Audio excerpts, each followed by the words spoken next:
Yeah. Good morning, everybody. It's 8:48 a.m. TGI Friday. We made it.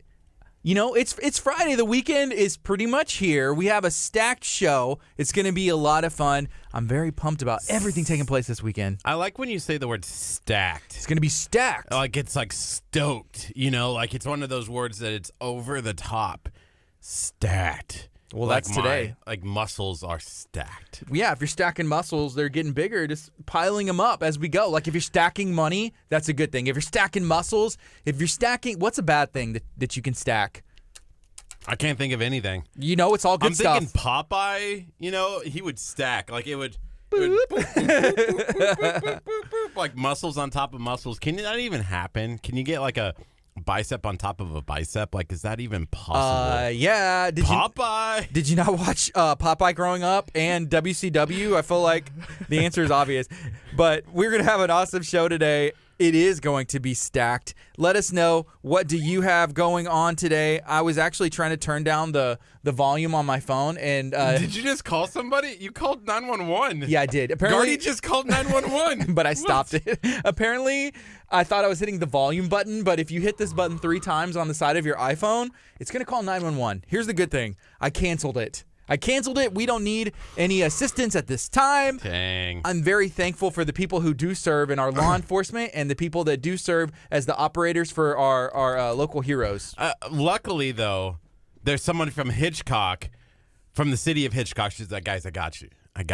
Yes. Like, I'll call them and cancel for you. She's here. She's in our 9 o'clock guest. She's here. So we greeted her. Miss Joanne's awesome. She's going to be getting her taken care of. We got about 18 seconds. We're about to go on the FM right now. Good morning, Texas Chronicles. History, mystery, and adventure. He said pancake stacks. Something else. Chick-fil-A. We're going to be giving away a couple of these baskets from Chick-fil-A, Texas City, where you'll be able to be their guest and check out some breakfast items. Here we go. Good morning. This is KHEA Radio 99.5 FM. This is Kickstart. I'm Gardy. And I'm Curt. It is Friday morning. A beautiful Friday morning so far, if I said so. Beautiful, beautiful, beautiful day. We talked about pancake stacks. Right now, we're stacking little baskets from Chick-fil-A that we're going to be giving away to maybe you today. Yeah, in order to win. So what's in these baskets, it's kind of cool. It's a little kid thing, I think. But you can actually get 4 gift cards to go get like sandwiches, breakfast sandwiches. You can get a chicken biscuit. So there's a whole bunch of these that we have. We have 3 winners. All you have to do is like, share, comment. You're going to walk away with a basket from Chick-fil-A in Texas City. Yeah, they came in the other day, right? Robin did, yeah. Shout out to Robin. We actually went to school together. And she came in. I was like, oh, hey, what's up? It's good to see you. But shout out to Texas City, Chick-fil-A. So right now we have VBS going on at Abundant Life. So that means there's a lot of kids that are going by our studio window because we're right outside the snack station. Go figure. Well, my son, who is participating in VBS, was staring through the window at me, and then he was like pointing at the cows and was like, I want those cows. I want those cows. And it was breaking my heart because I really wanted to give him one, but I was like, no, we have to give these to the people. We have to give the people, you know, what they want. And y'all, who doesn't love Chick-fil-A? You know, I can't really think of anybody, but you have the opportunity to get some free Chick-fil-A. You can be their guest, compliments of Texas City Chick-fil-A. Thank you so much. It's brand new. I know that they just are like rolled out the grand opening, and I'm thankful. We need a Lamarck Chick-fil-A. I'm speaking it into an existence right now. If we can get a Lamarck Chick-fil-A, you know, life is going to be good. Yeah, it's going to be a good show today as well. Not only are we going to have talking about Chick-fil-A a little bit, which we did yesterday as well, but we're going to be talking about the city of Hitchcock. We got some great things that are coming for the city of Hitchcock. Plus, we're going to be talking about an organization that's keeping kids who go off to be athletes to not come back and get back on the streets and live the life that they were before they were athletes. Yeah, and I'm really super excited about that. The NBA draft just took place. It just took place, and I actually saw a video, and it was pretty awesome. So there was the first round draft pick of the New York Giants. He bought his mother a Bentley, which is great. And then I saw some comments and some mixed reviews like, hey, is that financially responsible? I don't know. You know, that's not my job to judge, or I don't know, you know, to judge somebody else's finances. That's not my job, and I'm not doing that. But there was things like, is that financially responsible? I don't know. You know, it could be the way it's set up. But those are the kind of things that this gentleman I believe that he works with, preparing local athletes. He's from Texas City, graduated from Texas City High School, went on to go play in the NFL after playing, in college, and had an awesome career, and came back and wanted to do something positive. So he's helping these local kids, local athletes. How do you plan? How do you plan going into school? And if you make it to the NFL or the NBA, or you make it to that professional level, maybe even overseas, what do you do whenever that career is over? Because your life up and maybe from Pee Wee sports to however old you are has been sports. One of the things that I find really intriguing that you and I talk about all the time is, sometimes you could get, $100,000, right? And we've seen that with people who win the lottery. You get that scratch off, get $100,000. All of a sudden now you have $100,000. And what do? And he was telling the story to us. His name's Reggie. He was talking about how, these kids get, this paperwork and get all this money. And they're like, oh, I got money now. But there's taxes. Spending it. There's taxes. Sometimes he was telling us that when you go and play in New York, like let's say you play a football game in New York, you're going to have to pay New York taxes for that football game that you're playing in, and people forget about that. And, I know for a fact that when you get $100,000, you're getting probably, you're only getting a small portion of that because the government's taking the other portion. So there was a story the other day, and I think we both saw this, or maybe you brought it up and I had researched it a little bit, but there was a couple that were married. They were separated, I think even legally separated, if that's a term. The gentleman won the lottery, and it was $40 million, right? $40 million. I think he won $83 million, but it was only taking home 40-something, wasn't it? Yeah, so okay, whatever. So then he's taking home $40 million, but guess what? Half of it went to taxes, and then they weren't officially divorced. His wife gets the other half, and that's what the judge ruled. So those are things that don't come into play, but it's just okay, I won $84 million. I get to keep 40, and then it's nope, you only get to keep 18 or 19, and your wife gets the other half. So there's a lot of things that come into play, taxes, for me, that I don't know about with that much money. And, if you're a student athlete and it's hey, man, I'm 21 years old, I'm getting paid, let's go. More money, more problems, right? It could be true, unless you have the right guidance. If you won $1 million, and we've talked a little bit about this before. If I got $1 million, it's gone tomorrow. Well, we've talked about it. But it's not even $1 million. Let's say something happens. You get $1 million. Well, that's $480,000. Are you going to claim the other half? Be well, technically I work with Curt, so I get half of that, right? You're gonna take it to court. You're gonna be well, I get half of that $1 million because I work with you. I had to put up with him. I had to put up with him for this long, and it's tough. Trust me, it's tough. I deserve at least all of it, 120% of whatever it is he gets. Right.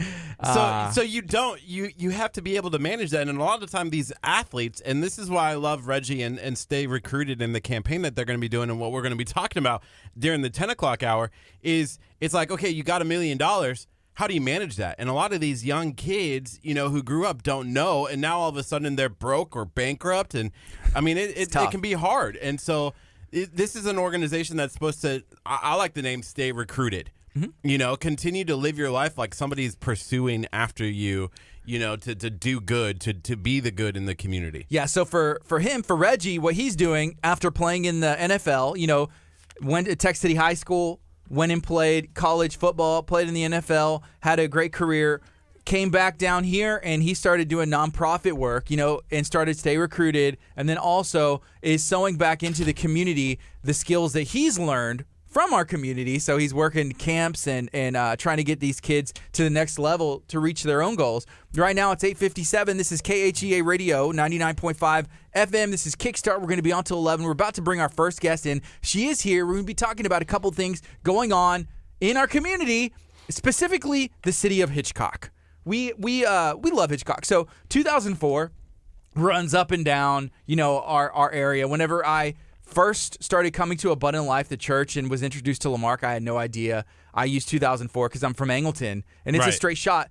There's a lot of land that it has the potential to be developed out there because it's cow pastures. I don't know if that's appropriate, but there's a lot of just fields and pastures. There's one refinery, I believe it's Chocolate Bayou, and there's a lot of land. But the blimp base is out there in Hitchcock. Legacy Collision's out there in Hitchcock. There's some really nice communities out there in Hitchcock. We're going to learn what the future holds for our area. in our community, specifically Hitchcock, Texas. Yeah, there's a bunch of cool things. One of the things I didn't realize until we were actually shooting the City of Lamarck video, like Hitchcock, I always think of being over there, right? Like in that area, like down over by the blimp base. But actually, Hitchcock runs all the way down and is down by, over there by Galveston. Bayou Vista. Bayou Vista. It's crazy kind of all those. How it just spread out some of these cities are. Yeah, I believe it's called Harbor Walk, which is a really, really cool subdivision. The way it's laid out, because I used to be a technician and would go to these individual houses, the map looks awesome. And we're going to be talking a little bit about that if we can find the opportunity to bring it up. There was a restaurant, and I believe that they shut that one down, and maybe they're revamping some stuff, but it was called Floyd's on the Water, and that's where my rehearsal dinner was whenever I got married, over 5 years ago. So, but it's cool. That was in Hitchcock, and it's a beautiful, business building, and that community is nice. Curt, we need to get you a house out there. Ooh, Omega Bay. Oh, I'd love. Well, that's Lamarck, which I love Lamarck, right. Obviously. In that area over there on the lake where I can have a boat, like I want to live on a place where you have to take a boat to get to. Like a boat to get to work. Right. Yeah, I could just take a boat over here. Oh, Safari Steve's still here. We can't see him on the cam, but man, I miss Safari Steve. We talked to him the other day about everything going on in Vacation Bible School, which is going on. Today is the last day. If you want to bring your kids, bring them today. I think it's starting like 8:30, 9 o'clock, so there's an opportunity. 601 Delaney Road right here in beautiful Lamarck, Texas. You can go anywhere in the world from 601 Delaney Road. You can go anywhere in the world from Galveston County. You just have to want to go. If you have some plans, if you have some ideas or some goals, and maybe you need some help, motivation, or maybe some feedback, maybe we can help you. If not, we can probably get you a hold of the right person that will be able to help you get one foot in the right direction, another foot in the right direction, and you can crush those goals. KHEA Radio proudly broadcast right out of Abundant Life Christian Center. So we're super excited to have our home, our base right here in Lamarck at 601 Delaney Road. Hey, before we go here, I see it's 9 o'clock. I do want to say one more time, if you are tuning in right now, all you have to do is drop a cow emoji, any cow emoji or a cow comment, and you have a chance to win one of these awesome baskets. We're going to have 3 winners later today. All you're going to do is share this out, and then comment a cow emoji, and we'll walk away with one of these buckets. Yeah. Full of gift cards. Yeah, these are specifically from the Texas City Chick-fil-A, but we do love our League City Town Center Chick-fil-A, and we definitely love Travis and Jamie Powell's location, which is over there off 96. That's the Chick-fil-A that I will frequent because it's the closest to my house, but it just depends, if I'm at work. I may go to this one. If I'm over on 6th Street in Texas City, obviously I'm going to the Texas City location. If I plan my day right, I can hit up breakfast, lunch, and dinner by my house and eat Chick-fil-A all day. You could potentially eat Chick-fil-A all day, and we want to give you an opportunity. These are for breakfast. I guess there's one here for lunch. So there's gift cards for different types of sandwiches. I'm super excited, and maybe you guys are as well. If you look guys are super tuning excited. In, you do. You have a chance next week. We're actually shooting a video for the League City Town Center location where we're going to be giving away an entire year of Chick-fil-A. So get excited for Chick-fil-A, because I am. It's 9:01. This is KHEARadio.com, 99.5 FM. Coming up next is Zach Williams. This song is called Survivor, which you can listen from anywhere in the world at KHEARadio.com or by downloading the KHEA Radio app, available everywhere. Awesome. Curt, can you go grab our guest for us? Yep. She's over there chilling in the foyer. Usually, outside of our studio, we have a beautiful arrangement of chairs, and we call it Champions Hall. It's a really nice spot where you can host, we've had people get married out there. We've had dinners out there, also different kinds of speaking engagements. There's also a projector, so if you wanted to, you could watch movies out there, all kinds of stuff you can do, right? But right now, since it's Vacation Bible School right here at Abundant Life, it's been transformed into snack stations. Curt just went and stole a snack, and I know if they saw him, they would be mad because earlier I was attempting actually just playing, I was gonna grab one, and they're like, "Put it down, drop it now." So, all right, you got your coffee. You want to set Excellent, and you can have a seat right there. Yeah, you'll be good. Yeah. Gardy. I saw Kurt, trust me, I saw you grab the snacks. So what you're going to want to do is move the mic, situate it, and you're going to want to be probably about this far away, and that'll be the best for our audience to be able to hear you and everybody else. Kurt, please don't eat in the. He has no self-control. Self-control, you know. Is there anything do you have like a taser on you or anything? No, I don't carry the tasers. So you Maybe used to work for the police department, correct? Well, actually, I was a state trooper for 21 years. State trooper. So what's the difference? Big difference. So what's your title right now? I'm a code enforcement officer. Okay, so for a code enforcement officer for the city of Hitchcock, and you're enforcing like what kind of codes? Is it like city codes or like the city codes, the laws, and the ordinances. Okay, awesome. So we had met with some people from the city, and they said this is the person you need to talk to. She's going to be a great time, and she'll be very very informative. So we're excited to get into all of that. But before we go on to the FM, I'm going to ask you kind of to introduce yourself and let everybody know what your normal day looks like.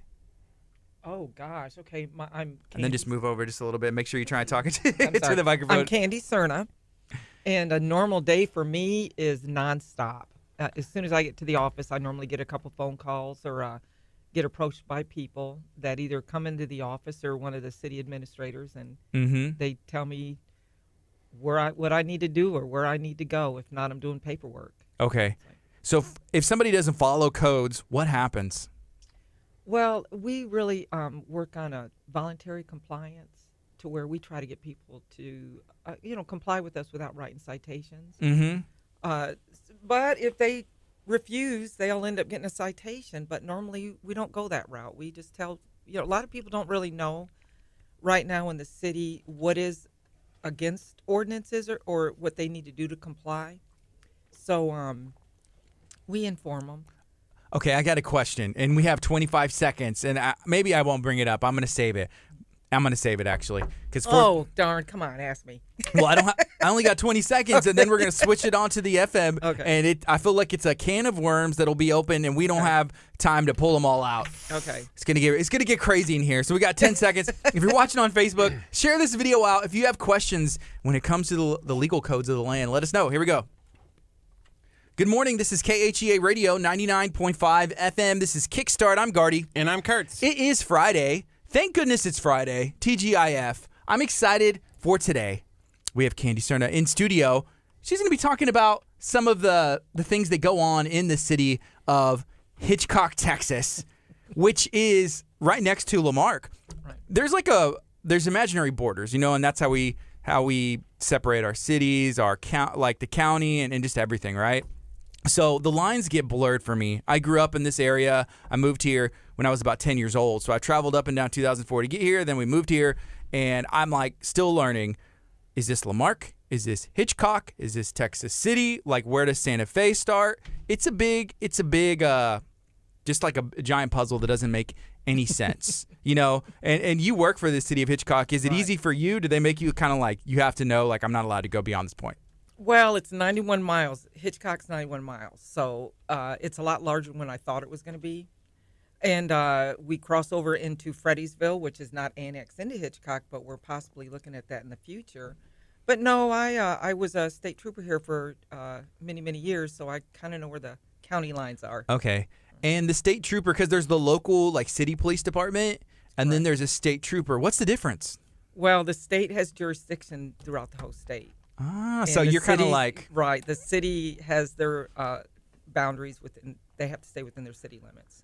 So what's the difference with constables? Because I'll see constables, and Curt asked me this the other day. He's like, what are they... where do they stand in all of this? Well, they serve an important role also. They serve a lot of subpoenas and do a lot of warrant duties and so forth like that. So they have their jobs cut out for them too. Okay, 21 years as a state trooper. Mm-hmm. Okay, so you started. What led you to that career of being a state trooper? It was actually my uncle was a state trooper in Dallas, and I moved down from Michigan. Even though I was born here in Texas, I was an Army brat. Moved around a lot with my dad, and then moved down in the 80s and met my uncle, and he kind of convinced me that, it was an interesting position to go into, and a great challenge, and I accepted it. So being an Army brat, did that kind of make you want to go into that service, like being a, serving the community, serving? Not really.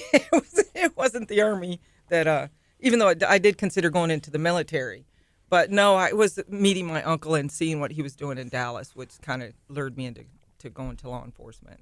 Awesome. So you got a really cool background story, but what led you into like code enforcement and said, I don't want to be out on the streets anymore. I want to go and help people, I guess. Well, actually, I retired from the state several years ago and was a caregiver to several family members. And a friend of mine that I worked with, DPS, is the chief of the Hitchcock now, and I knew that there was a couple of opportunities, and he offered me one, and I jumped on it because I thought it was going to be another challenging position.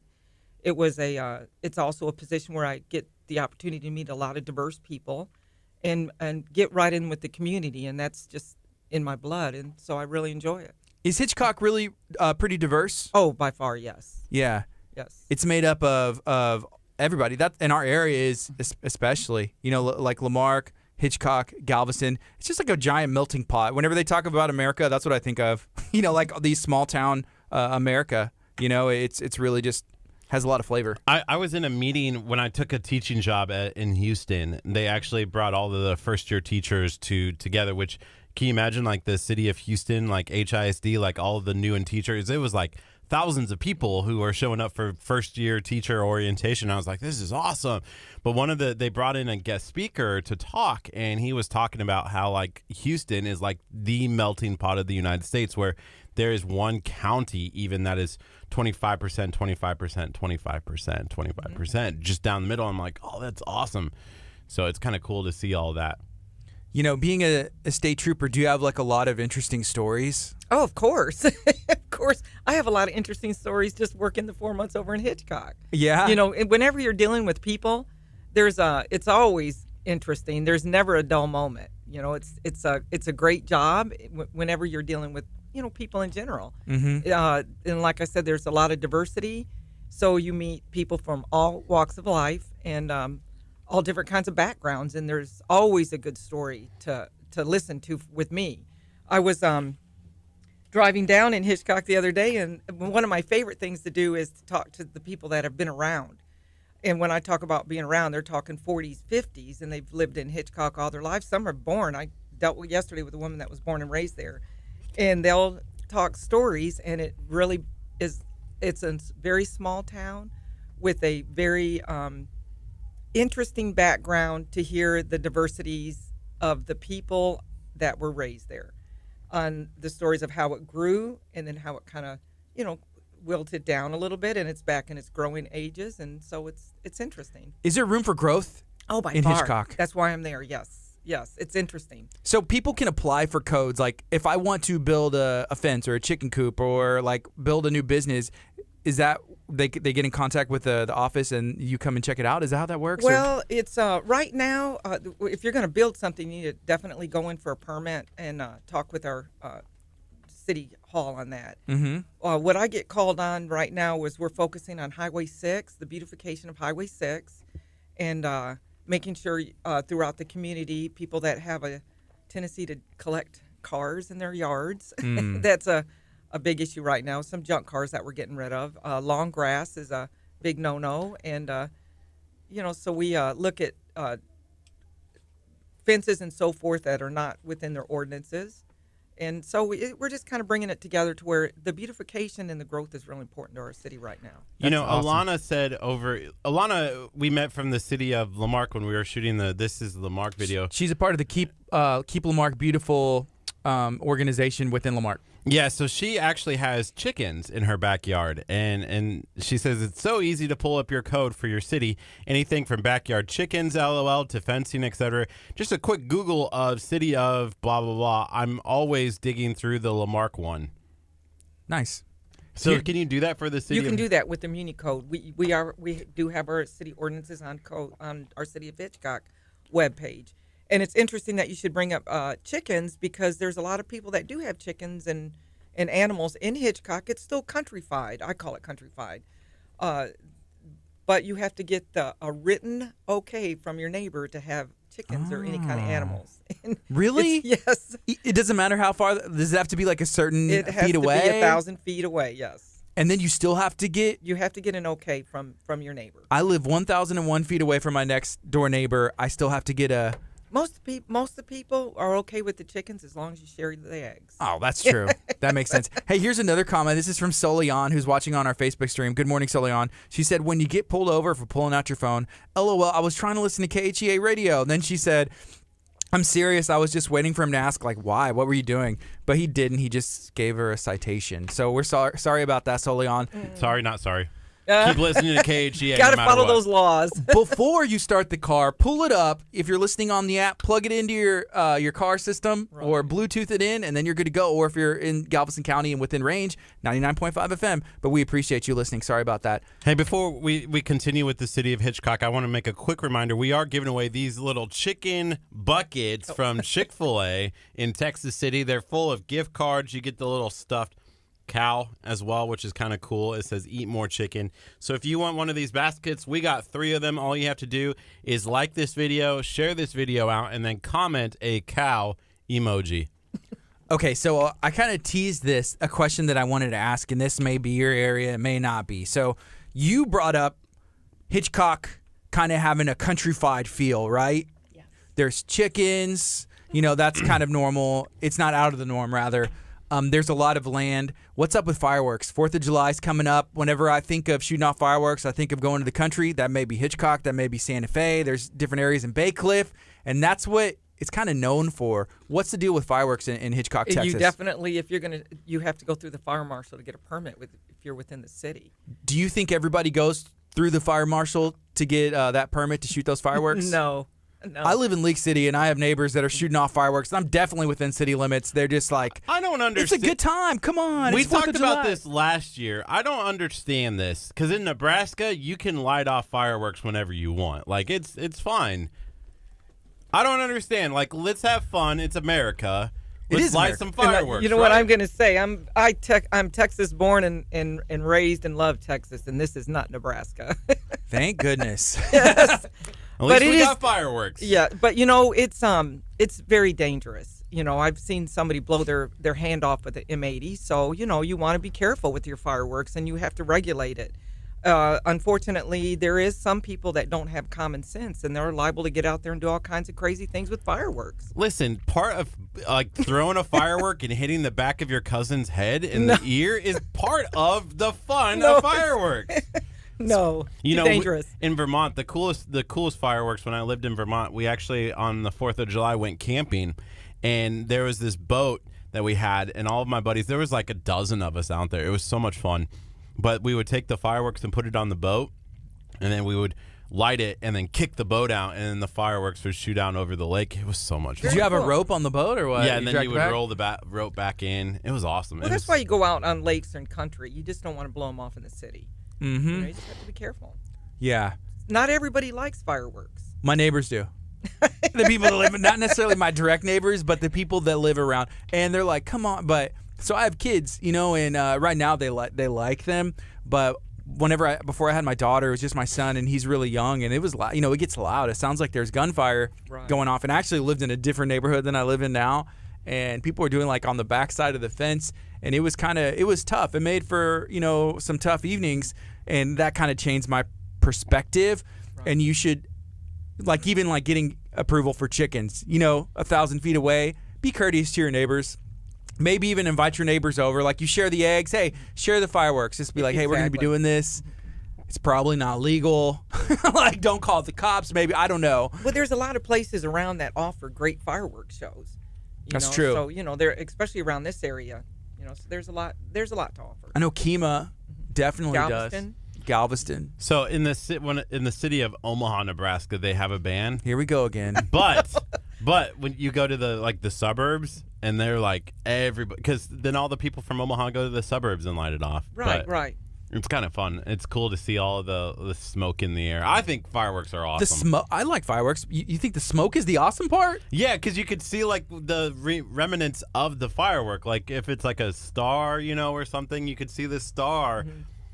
Okay. the smoke clouds. It's cool. I think it's awesome. Yeah, fireworks have been around for like a long time. Like I'll watch old movies and I'm just like, I know they're not 100% accurate. Maybe they are. I don't know. Yeah, this is like, oh, there's fireworks. These are ancient, and we're still doing them today. I don't think the formula's changed too much. I think KHEA pops them off every weekend. They have been, yes. I was in and Houston. I think Moody Gardens does too. Mm-hmm. I was in Houston with Naola the other Friday, and at the end of the Astros games, they always do on Friday nights. On Fridays. It was kind of cool. We were outside just walking down, and all of a sudden we look up, and there's some fireworks. Yeah, I remember when I first came down and went to the Houston Livestock Rodeo, and they blew them off inside the dome. The Rockets games, they'll do some stuff like in certain parts of the game, and then it is smoky. The smoke rises, and this is like, then it clears out, and everybody's okay.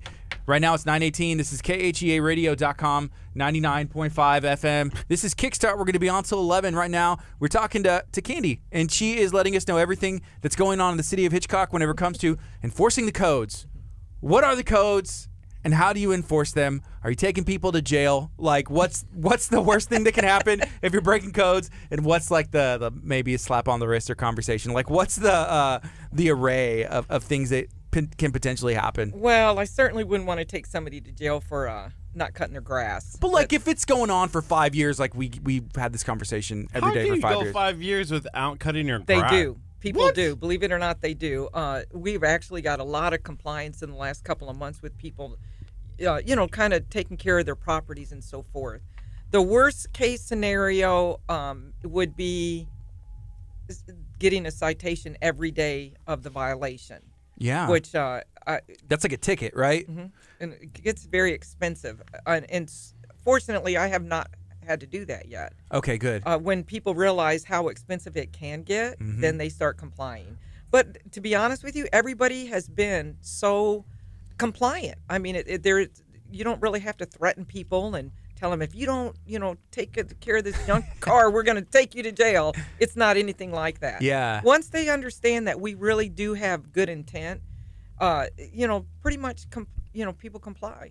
Well, if I understand correctly, and maybe this isn't for like the code section, but if you get enough citations, if you get enough tickets, you can get a warrant. You know? Oh yeah. So can you get that from these code things? Like, you can. Wow. You sure can. And then you get that warrant, and then you're going to jail. We have not had to go down that road yet. Excellent. Because I'm not cutting my lawn for 10. Let's see. Let's see. I'll send you his address later.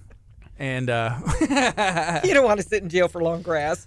But speaking of positivity, because we like talking about positivity, you've done actually a lot of good things in the city of Hitchcock. The chief was talking about some of the stuff along. It's not Walter Hall Park. It's Jack Brooks Park. Right. What have you been doing? Well, the main thing was Highway 6. When I first started, it was a little overwhelming because they hadn't had a code enforcement officer, full-time code enforcement officer for a while, and it was very overwhelming because there was so much that needed to be done. We had 53 substandard housing, and when I'm talking substandard, they were bad, not anything that you could fix back up and go in and move. And so that was one of the first goals, was to get the substandard housing moving along to where they were going to get torn down. okay. And I had great compliance with that. There's still some there, but I was just amazed on how many people did come in and say, okay, I hadn't received any information on this, haven't been there. A lot of people are out of state. They don't live in the city that have these substandard houses, that didn't realize how bad they were getting. Nobody was living in them. No, and they've been sitting empty for years and years. And when you talk about, well, what's the big deal about a substandard house? Well, they get rats, they get all kinds of animals, crime. People will go in there and do not so good things, and and it looks bad. It's an eyesore. It's a nuisance. And so we've had real good compliance with tearing some of those down on Highway 6. And of course, the grass it may sound like it's a simple issue, but grass brings in rodents, also brings in snakes, brings in problems. If your house is right next to a long grassy field that somebody hadn't bothered with, it gets to be a mess, especially if you have children. You don't want snakes around. So the main thing was getting Highway 6 cleaned up, and I'm still working on it, or we are as a team working on it. It's not just me. This is taking a team effort, and I will, let me rephrase that. It's not just me. It is actually the community that is coming together, that is realizing, yes, Hitchcock, I call it the diamond in the rough. It's a beautiful place. If you go deeper out in the country, there's beautiful homes out there, and it's a great community. So it's the people that are helping pull it all together. So, whenever everybody follows the code, it kind of just brings Hitchcock to that, I guess, the goal. The diamond in the rough. Right. Let's get the rough out, and we can, let the diamond shine and just show off the beautiful city, and I guess like the land and the like Jack Brooks Park. Take pride in it, right? We have some beautiful areas out there, and I think it was kind of overlooked a little bit for a while, and those that are from there and those that are new to there realize there is a lot of pride in our city.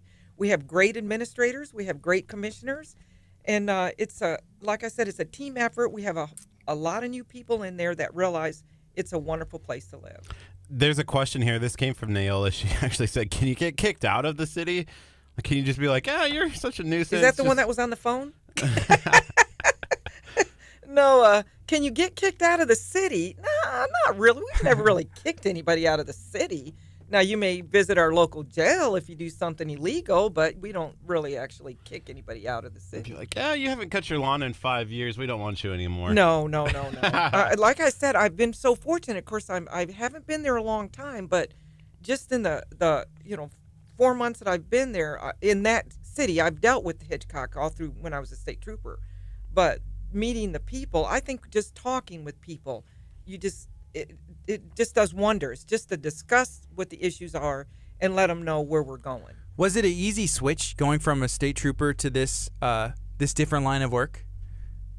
It's totally different. There was a lot to read, a lot to learn. I'm more confined to a smaller area, of course. I deal directly with the my city administrator and the commissioners and so forth. Whereas when I was a state trooper, I was kind of like out there on the highway. You wouldn't see anyone for a long time. Yeah. Regional office for Houston, or I'm sorry, our regional office when I was stationed in Galveston County was way over on West Street in Houston. Mm-hmm. So, we didn't go up there that often. As it was, a meeting or some kind of issue or something like that. Mm-hmm. Okay. Your job as a state trooper for 21 years, is it mainly like just patrolling the highways? Is that what it mainly consists of? Just the traffic laws, and we sometimes assist in criminal activities. I worked a little bit of undercover at times. I worked in Lubbock and Dallas also, so before I came down here to Galveston County. Did y'all work and like kind of do some teamwork? Like if there's something going on in Texas City or there's an issue in Dickinson, and you would get like the radio call, and it's like, hey, there's backup or there's an issue over here. All the time. So y'all would kind of work together. What does that relationship look like? Is there a lot? I don't know. But is there a lot of competition? Oh, no. Around this area, well, actually, across the state, there was always really good interagency relationships. Mm-hmm. Everyone got along really well, especially during high traffic times like Mardi Gras and, the spring breaks, summer breaks around Galveston, they just get swamped. So we brought in troopers from all over, and everyone got along really well with all the agencies. Did you have to go to other places? Like go to Dallas? I worked the space shuttle. I went to Lubbock when that crashed. Yeah. I have a question. I think that's the first one that came out. I'm sure over 21 years I've been all over the place. The shuttle? What was the one that crashed that blew up over East Texas and right? When was that? I can't even tell you the year it happened. Now. I remember when it happened. Yeah. I'm not from here, so I don't. I'm sorry. I think I was still in high school, so I mean, that was like it was a long time ago. Like 15 years that ago.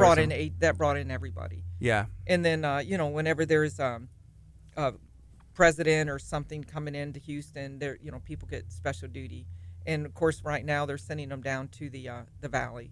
Mm-hmm. So yeah. What's going on over there? Well, just the border protection and so forth. Okay. Hey, I got a question whenever it comes to the speed limit. So I remember the speed limit up and down I-45 in our area used to be 70 miles an hour whenever I was a kid. And then whenever George Bush, then they dropped it to 55. And then George Bush came in, and I don't know if he had anything to do with it, but I remember that was like one of the things, and I was just like, oh, thanks, thank you. But like they boosted it up to 65. Is it too fast? Like what is generally, in your opinion, working up and down I-45 and the roads, like what's up with the speed limit? What's your opinion on all that? I'm not sure if Bush had anything to do with it, but I know the state does a lot of stats, and they'll do, stats on accidents and speed and so forth. So I know it's fluctuated back and forth, but as far as the speed goes, speed kills. It's been known. Yeah, how has technology kind of made that like a stickier situation? What do you mean by as far as our good Gardy- friend Sully on her like maybe getting pulled over having the phone out or the rules. What do you guys say? I was gonna say, or Gardy's like car where he can just sit there and not have to drive it. Just sit back and it goes straight. That I'm not. I don't agree with that. It's automated. nice. Yeah, I don't know about those It's automated nice, though. cars. You're getting. I'm like, take me home, and then I just and then it's nap time. I mean, I was reading where there's they're making 18-wheelers now that'll be self-driven, and it's like, oh no, I guess I'm old school. I just can't even imagine that. Yeah, they call it lane assist, but like literally, I could take my hands off. I mean, I don't do it, but other than I'm like, hey, Kurt, watch this, and my car's like, just like doing its own thing, and but. It's pretty neat. My car doesn't have AC, so I mean, it comes and goes. Like you got cars that drive by themselves, and then cars that don't have AC. And I thought you were talking about the AC coming and going. I know. Are you talking about air conditioning? Because he's from Nebraska, so maybe he's not. I don't have air conditioning. Oh yeah, that's our AC. Yeah. I got a brand new bumper from Legacy Collision in Hitchcock, but I don't have AC yet. Have you been down there? It's right by the blimp base, Legacy Collision. Oh yes, I did. I was down there. I've been there once. Wonderful people. Were they breaking into code? No, they were actually. Okay. They were. I really liked. They have that little bowl full of little plastic soldiers. They have do. You guys seen that? Yeah, yes. I thought that was really neat. Angie Butler's son. He's currently in finishing up at boot camp, I believe, and that's what those are. She's like, hey, he has a picture of him right there. Take one, and if you just remember, say a prayer or just keep them in thoughts, and just remember our troops. That was wonderful. It's pretty neat. That was a really neat idea, and they were great down there. Yeah, Anna and Michelle, the two sisters, that own that. We were there the other day, and they took Kurt's bumper off, which looked like garbage, right? And they made it look. It didn't look that bad. That's what he said. He was like, oh, it's not that bad. But then they took it off, and there's like holes and dents and scratches, and he's like, I don't even remember how I got all these. And they're like, you probably hit a car or two. And I'm like, I have not. Hit a wall. Definitely some code breaking going on. But anyway, it's sparked. They put brand new paint to match the rest. And now he was like, I need to get my hood done because it looks brand new. And then the rest of it is, it's been through life. Right. And he said he's going to start at the front and go to the back. It started at the front. I did it. I'm sure driving around, this is up to code, right? Like driving that around? Is that the big? Show the camera. Bumpers. If you're listening on 99.5 FM, Kurt's showing off his car. Actually, this is before Legacy Collision put that beautiful bumper back on, and now it looks pristine. So go check them out there in Hitchcock, Texas. What is that? What kind of car is that? That's a Jeep Compass. Oh, okay. We only drive Jeep Compasses. Like Jeep Compasses, we make Jeep Compasses. KHEA My son radio. has a beautiful black Jeep. But what kind of is it? Like a real Jeep? Fancy dancy. Yeah. He doesn't mod with it. He's got black flag license plate on it. It's the pirate Jeep. It's a Wrangler? Oh, like yeah. a Jeep? Okay, so it's a Jeep. It's whenever you just say Jeep, my son has a Jeep, it's just like automatically. Whenever you say you have a Jeep and they're like, oh, you do? And then they're like, what's that? And he's like, oh, it's a Jeep Compass. Oh, okay. Which is good. It's a good car. I like it. I'd rather have a Jeep Compass over a Jeep Wrangler any day. Do Just you saying. do the Jeep weekend over there in Crystal? Oh, yeah. Are you serious? No, I didn't go down there. Okay, I was going to say, because it was a mess this past I don't week. want to get beat up by like meatheads.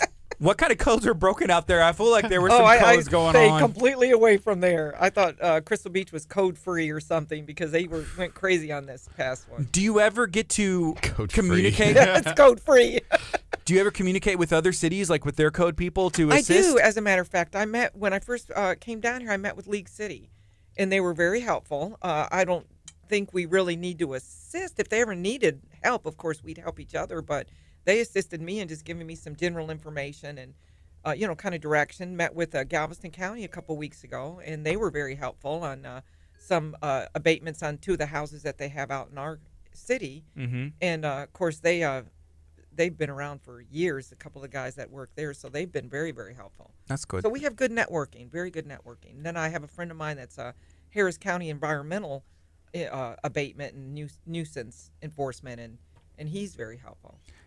There are some people that are watching that have an interest in going into law enforcement. Maybe that's, the local police or the state troopers. Do you have any advice for them if they are interested in that at all? It's a really tough field right now, because of all the division on aspects of what people think that law enforcement should and shouldn't do. My advice would be, if it's something that you really truly feel you want to do it, and don't let that discourage you, because it's a wonderful field to be in, especially if you do really want to help people. It's very self-satisfactory. It doesn't pay real well a lot of times. You're not going to get rich doing it, but there's more to life than money, you know. Yes. We had a meeting the other day with the Lamarck Police Department to shoot some video that was awesome. I got arrested. Well, so bad. Apparently, I have some warrant sounds. He's from Nebraska. Yeah, we had a meeting. And I was like, Kurt, I got to get you out. How much do we got to pay? All right, cool. Gardy got a stinking reward for it. And I was like, come on. Like, he's like, $1 million. And I'm like, you're going to give me half of that? Come on. You think you're worth $1 million, like, as a warrant? America's Most Wanted. His picture's on the walls. Not quite. So we were talking to a couple of the people. I think there were some lieutenants, and there was also some of the Lamarck police, just officers, right? And so Kurt was like, well, how much do you guys make? Like coming in, just kind of talking, and they're like, well, and Kurt was kind of like, is it more than what I make now? Is it more than? They were like, well, if you're trying, the way they answered, I was like, Kurt, just be quiet for 5 seconds. Please stop talking. They're like, and one of the guys snapped kind of at him and was like, if you think you're going to get one of these guys to say they do it for the money, then you're wrong. And I was like, shut your mouth, please. You're embarrassing me. Just take him away. Arrest him. I just figured, like, I wanted to know. Working in government, it's all about the benefits. Well, public service never has been well known to pay well, but there's a lot of satisfaction that comes to helping people out. Are they underpaid? For the most part. Yeah. It just depends on, I think, where you're at. Smaller communities don't just have the kind of money that bigger cities do. But there's your pros and cons to work in. When I was a trooper up in Lubbock, we were called country troops. And when I moved down this way, I learned what a city troop was. It's a whole different ball game. So it depends in the area. Well, state troopers pretty much were on the board. We got paid wherever we were at. But, of course, working in country as opposed to working in city has different aspects together. I'm sure there's issues, but which one's easier? Like less busy. I guess like the less busy you are, in my opinion, and you may say it's different, like that would be the better option. No, busy. I love staying busy, so being slow to me would drive me crazy. But when you're in a smaller area, you don't have as much backup. Okay. Coming to a city, it was nice because you had a lot of backup. If you ran into a problem, there's always somebody around. Whereas, say, out in Lubbock, sometimes you'd be the only unit out. So you just didn't have the kind of backup.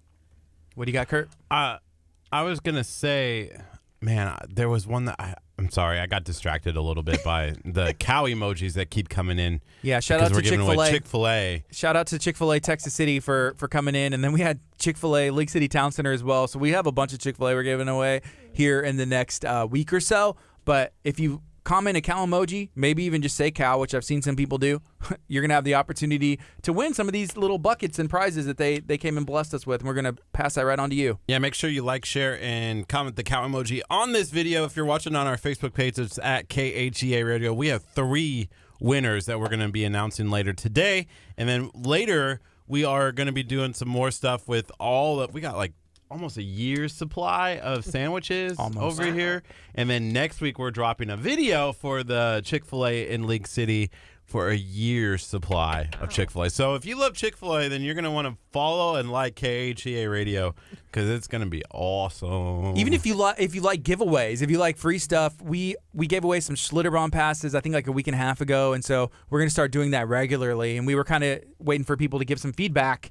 Is this something you're interested in? It turns out the answer is yes.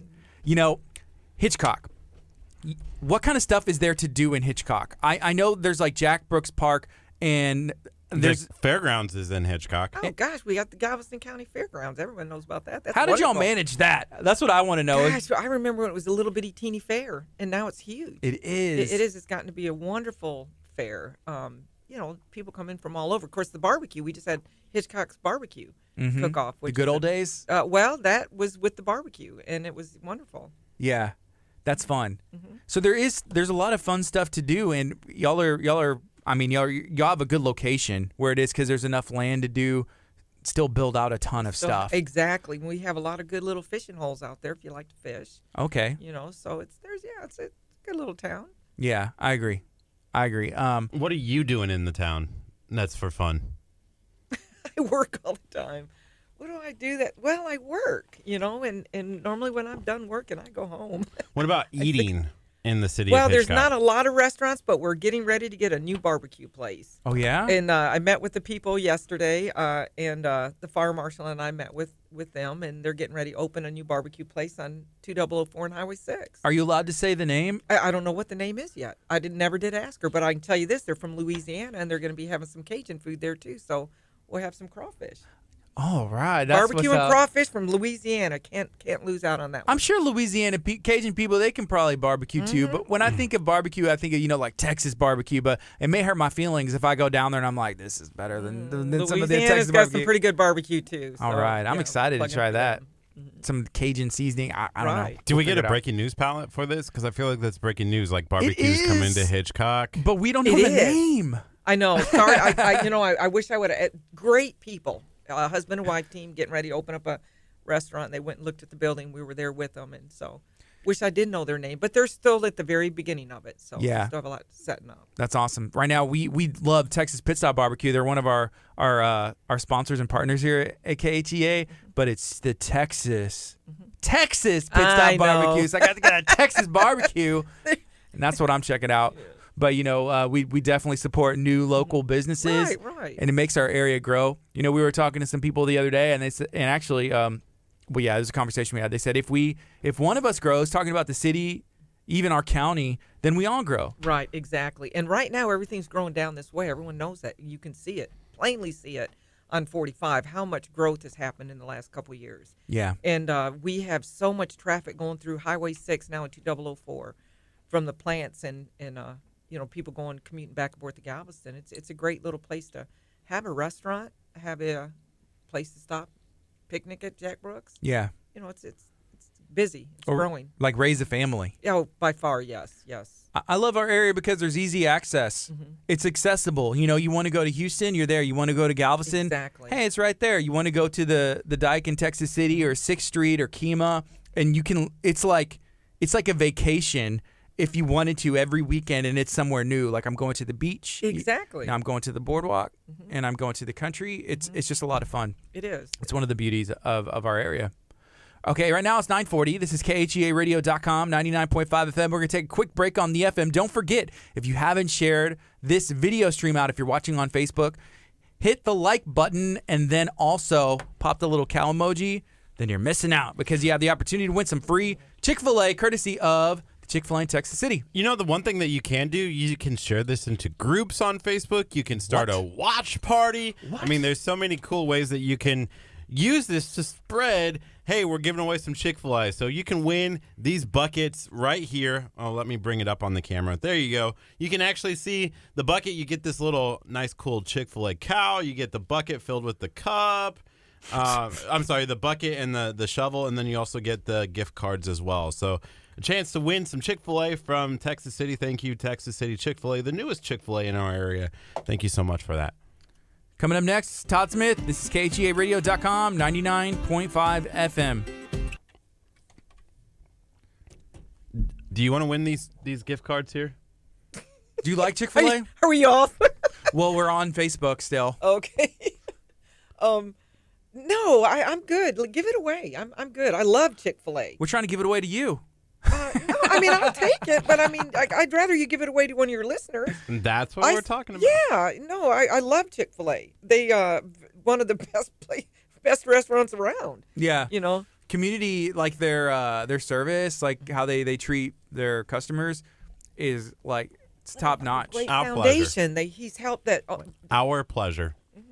It's our pleasure. Our pleasure. We had someone in yesterday, the marketing director for the League City Town Center location, and I was trying to see if I could get her to say our pleasure. She Did never you notice did. That? Did you notice that? She like, at never the did. beginning? We tried, yeah. Well, I said, you know what? Before we start this, I just really want to say y'all's customer service is top notch.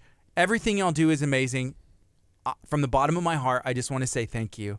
And she said, "Oh yeah, you're welcome. Whatever." And I was just like, I was trying to see if like Didn't I she say funny. you get fired if you say you're no, welcome? she said that's a joke that they make and do or whatever. Well, way back in the day, I don't know if you guys ever heard of Groucho Marx, and he had a game show. Now I'm going to try to get the cobwebs out of my memory here. He had a game show that if the person said the right word, it would come down from wires or something, and they do all kinds of sound effects and everything, and the little word would come out. It's funny game show. Yeah, they were always trying to get him to say the word. Yeah. That's cool. I hadn't seen that one. It's an old one. It's a very old one. Hey, we got, let's see, Todd Smith is jamming. Coming up after that is some Phil Wickham, Living Hope. I love that song. Had you heard of our radio station before? I'll be honest with you. I just came back after being gone 6 years. Yeah. But I was reading a little bit of history, and you guys have been around for a while. Yeah, a little bit. We have history? You do. I read it on your Facebook page. Ah, yes. I did it real quick when I was sitting on the lounge. I got some time. I did not know there was a radio station in Abundant Life. Mm-hmm. I actually used to visit this church. They had great Easter production, wonderful Easter production, and Christmas production. Mm-hmm. We had a fun one this year. Easter was great. Mm-hmm. The Easter Road to Emmaus. We've started doing, and this might break code, so I don't know, but we've started dropping eggs out of airplane, like out of a helicopter. Did you really? Yeah, so we do thousands of eggs from the helicopter. Well, I hope they don't land on the kids' heads. Do they have to? They have to catch them with a net, or No, they drop on the ground and then the kids run and go get it. But here's the thing: they're real eggs. So we have.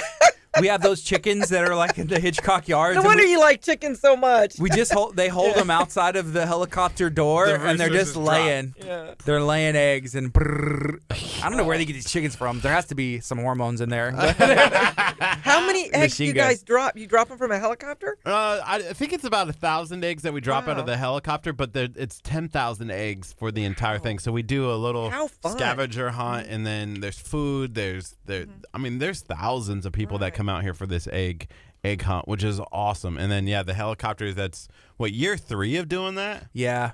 Next year we're gonna have to do even more. Oh, that's definitely sounds I think next year we have to do like 50,000 eggs because we ran out of eggs. Well, because we say, okay, if it starts at 11, it starts at 11. Like eggs are going at 11. We try to stress that, and next year when we get the word out, we're gonna be like, it's starting at 11. And maybe we do like an obscure time so they know. Like 11:03, I promise the eggs are dropping. We're not just saying that. So when you show up at 11:30, these kids, they mean business. Right. Easter eggs are no joke. They are very passionate about candy and Easter eggs, and we want to make sure that everybody gets them. That is here at 11:03. So Deanna just tuned in, and she said, gosh, she looks so familiar. Please introduce her again. And she also said, as God is my witness, I thought turkeys can fly. Do you know a Deanna? This is Candy, by the way. We're talking. Deanna.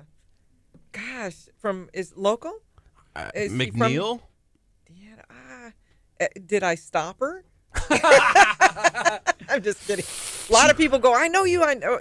Well, I worked in Texas City for many years. Okay. And the Galveston office, and then worked in the county. Does that happen? Because so we're talking to Candy Cerna. She works for the time. The city of Hitchcock with the code enforcement department and making sure everything is on the up and up, being beautiful, right? 21 years as a state trooper previously. I know you from somewhere. That's right. You took me to jail 10 years ago. Oh, my goodness. My grandpa, I guess, he was the sheriff, and so he worked in the jail. So he said it was always awkward when he would walk out in public and he would see people that were in the jail, because they actually house people. So he would be like, I saw you in jail, like. Why would he be happy and smile and laugh about it? But that's what, people would say. And I know that it may sound a little awkward, but there's some awful good people that go to jail. I'm going to say this, people that have gotten a traffic ticket and somehow forgotten about it or whatever, and there's not all bad people are in things jail. Happen. I'm not going to push, things happen, exactly. And, I'm a little scared that I might at one point have to. Everything catches up to you at one time. You don't want to go to jail, though. I'm no, not pushing I won't. Jail. Trust me, I'm not pushing jail. He won't survive. No, there's no way. That's right. It's not a happy place to be. The way his life is cut out and he's built, no way. This Trump body will definitely survive. Come on. I'll tell you, for instance, also on a woman that her husband had rented a car and didn't return it, and I had to put her in jail for stolen vehicle. Oh, wow. She had absolutely no idea that it was a rental car that he had rented, and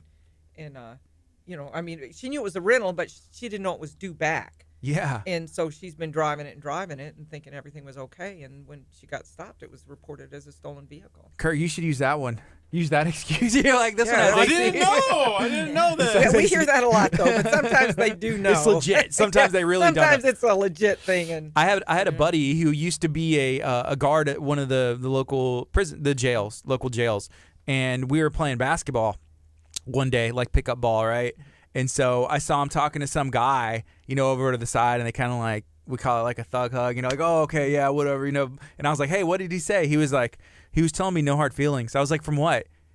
He was like, well, I was working, and I was over there in like the guard over everything that was going on, and he was just saying like, hey, it's cool, I know you're doing your job. And I was like, okay, good. I'm glad there's not going to be any drama today, like right now. Otherwise, it's time for me to go. Pickup ball's over. Right. I'm out. But yeah, it's a job, and I think sometimes people understand that, but again, things happen. And I get so mad when the officers who gave me that ticket. I get so mad. I don't want to ever see them in public. I don't. But it's your fault. I'm not going to forgive them. But it's your fault. It's not my fault. They pulled me over. They could have given me a warning. Your registration. And you're probably one of those that says, oh, but everybody was running, 80 miles an hour. Why'd you stop? Yeah, why pull me over for my registration when there's like it's been out for like 5 months? Exactly. He got a ticket. Yeah, he got a ticket the other day. But I knew. Did you really get a ticket? For having his registration out since February. Well, this is like that's kind of like get it done. But you know what? I know people and got it switched to a warning.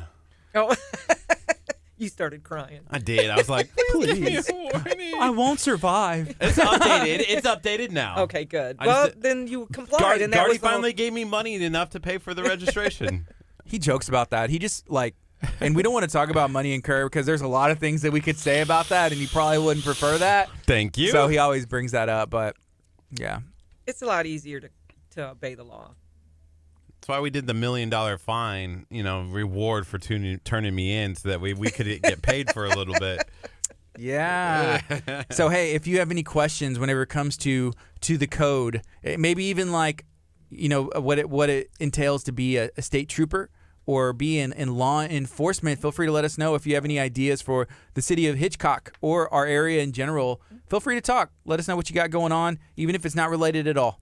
Are we going to go on in a minute or? Yes. Okay, so really fast here. One of the things that I wanted to touch on, there was an incident with a chicken coop in the city of Lamarck. I won't mention any names, but is there a limit in the city of Hitchcock to how many chickens you can have? You know what? I don't know that. That's a good question.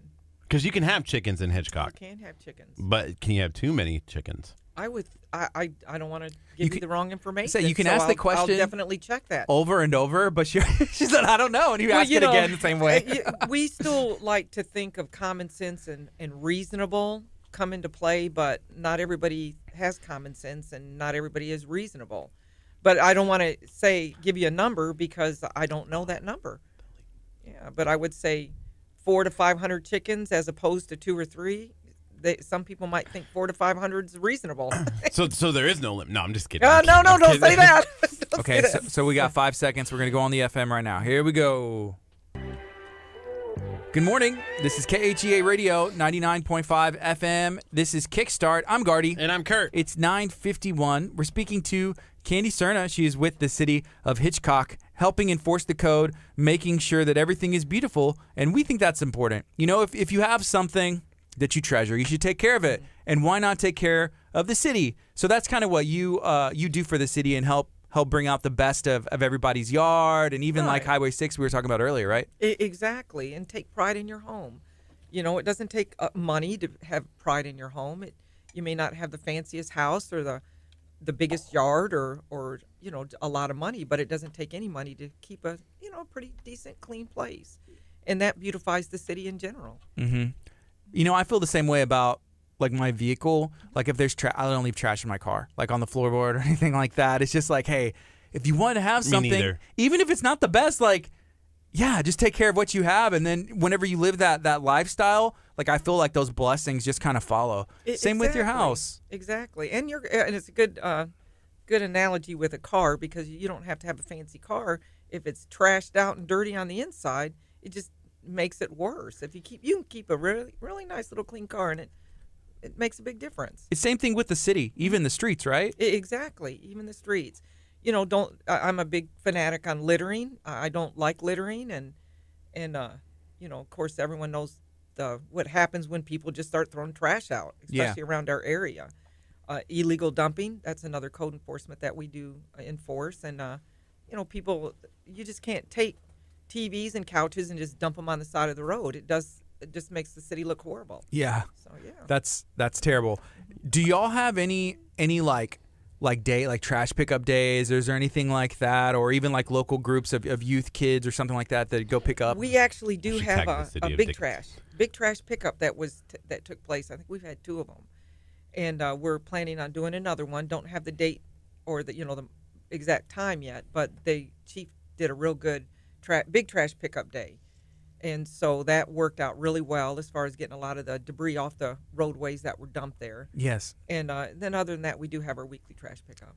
What do you see the future of Hitchcock being? Like, even in the next 5 years, where do you see the city heading? I see a lot of growth there. I see a lot of families moving there. I drive around a lot, and I see a lot. There's a lot of new buildings. There's a lot of beautiful homes going up. I definitely see mass improvements and growth. Mm-hmm. Will we be able to recognize it?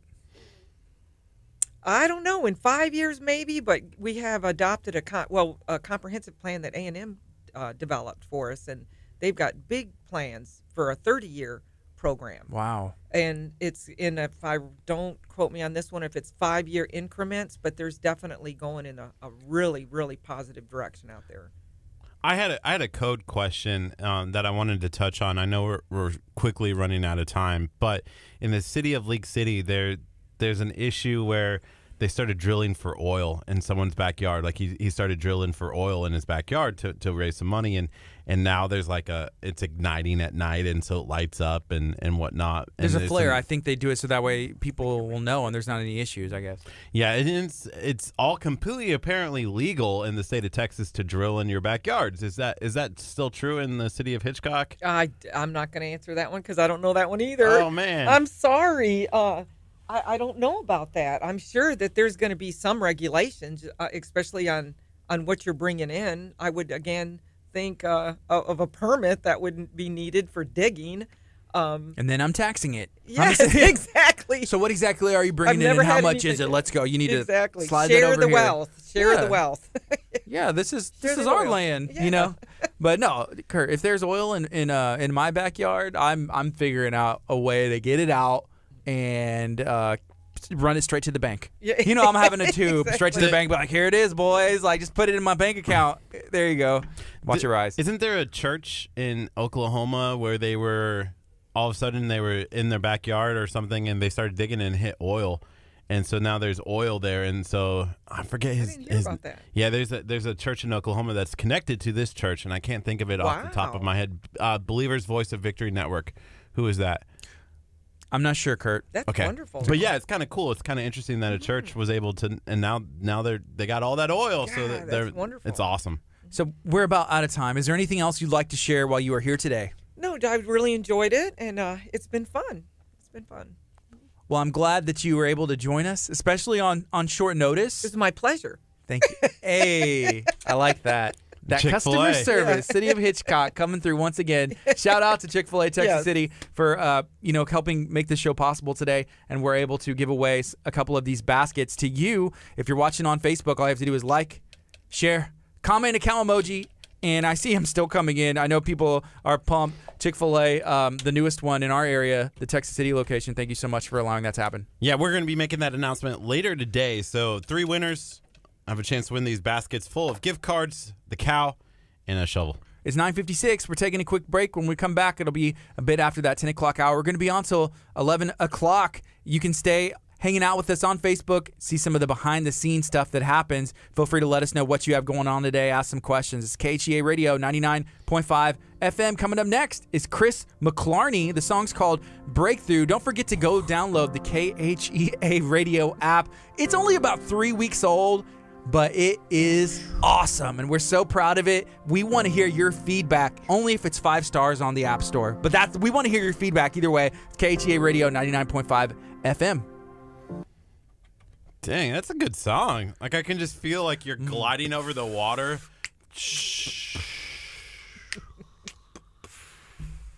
Thank you. Thank you Is so it done? much. Yeah. I just realized the camera's right there. I'm like, where's the camera? Yeah, there's 4 of them. Taking my cough drop out of my throat and stuff, but Like, leave I hope I did okay. You It was did like, awesome. Candy, you did great. oh Thank my you so God, much. he just told me late last night, and I called you, and I was like, so I will try to I was wing in it. the movie. Would you rather be here hanging out with us every day or out there enforcing the codes, or both? Oh no, I'd rather be enforcing the codes. I absolutely love my job. Wow, makes me sad. Apparently, No. we're not as good as code No. enforcement. I think it's amazing that you guys do this. You know, what a job. I mean, it's a cool thing. It is fun. It's fun. We get to meet a yeah. lot of people, and we love it. Yeah, and well, see, so do I. I meet a lot of people, and you know, it's amazing. There's never a dull moment, and I'm a strong Christian, and it's like God is at work. You know, some of these people that I get connected with, like I had a woman. I should have told this story because it was a good story. I was going blank on all my stories. Okay, so this woman, I get this message, and she says, "Can you do something about this tree?" Yeah. So my first reaction is a tree, you know, falling in the yard, causing problems with rodents and so forth. And she left a message, and then it's a small enough town. She came up to the office, and I said, well, introduced herself. And I said, well, do you have a minute? Let's just go look at the tree. And so I got her in the truck, and that's how I get to meet people, too. I like to drive around and talk with people. Yeah. And so we go to her house, which was right around the corner, and there's this huge cotton tree, and it was blooming. Have you ever seen one of these things bloom? I've been around all my life here, pretty much all my life. When those cotton, it's like balls of cotton falling from the tree, and she's allergic to it. And she goes, "Is there something you can do about it?" Well, it's a huge tree. I said, "There's really nothing code enforcement can do about trees, you know, and unless it was, you know, falling and so forth." So we get to talking, and she volunteers and with the homeless and feeds the hungry and does the Christmas program for the kids that don't have toys for Christmas. Yeah.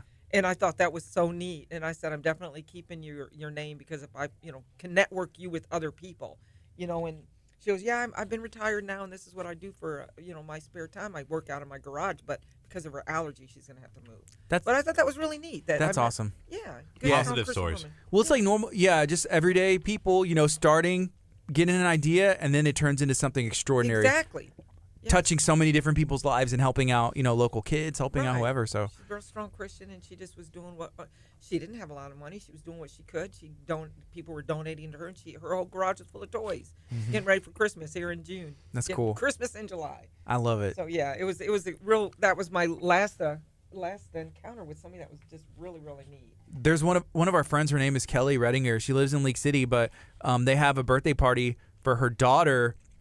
She calls it her half birthday, but what they do is they get presents, but they give it to other kids. They save it for kids who need, you know, who may not get something, or so that's the whole thing. Like, hey, you don't have to bring presents. If you do, you know, give it to this party, and then we'll be able to get it to everybody else in need. But and then like on Christmas, for her actual birthday, it's close to Christmas, and so they like, hey, we're in a place where we can get her, you know, a bunch of awesome stuff, and she's blessed, and we take care of her for her birthday, but we want to celebrate her away from Christmas, so it's still, she gets to have fun, and then blessing a bunch of local kids. When you bless others, it's an amazing feeling. It is. You know. So yeah, okay, it was fun. Yeah, thank you. Well, thank you for hanging out. It was nice to meet you. Yeah, it was very nice. Well, I'll be listening now. I'll be tuning in. I don't have a whole lot of free time, but I definitely will. Well, you can put us on in the car. I will. 99.5. I will. In the morning, you'll hear us, and then after that, we're still developing other programs as far as in the throughout the day. We just started a 3 to 4 o'clock afternoon show. It's on Mondays only right now, and it was our first one this past Monday. Well, I'm definitely going to turn you guys in. All right. I was very impressed. Thank you. Well, it was nice to meet you. Thank you. Nice meeting you too. Bye-bye. All right, Facebook, what's up, fam? Hopefully you guys are doing good. So far, so good. It's Friday. Let me know, what do you guys got planned for this weekend? Is it going to be an easy weekend or a fun one? Is it still supposed to rain? I had looked at the weather a couple days ago, and I know on Saturday it was looking like it was supposed to rain. I'm hoping that it doesn't. And if it does rain, it rains like later in the like evening even. So that way we can have a fun time at the Hurricane Huddle that's taking place at the brand new Lamarck Fire Station. That's where we're going to be at. You're invited. Please come out and hang out with us. It's starting, I believe, at it's either 9 or 10 o'clock, and it's going till like 2 or 3.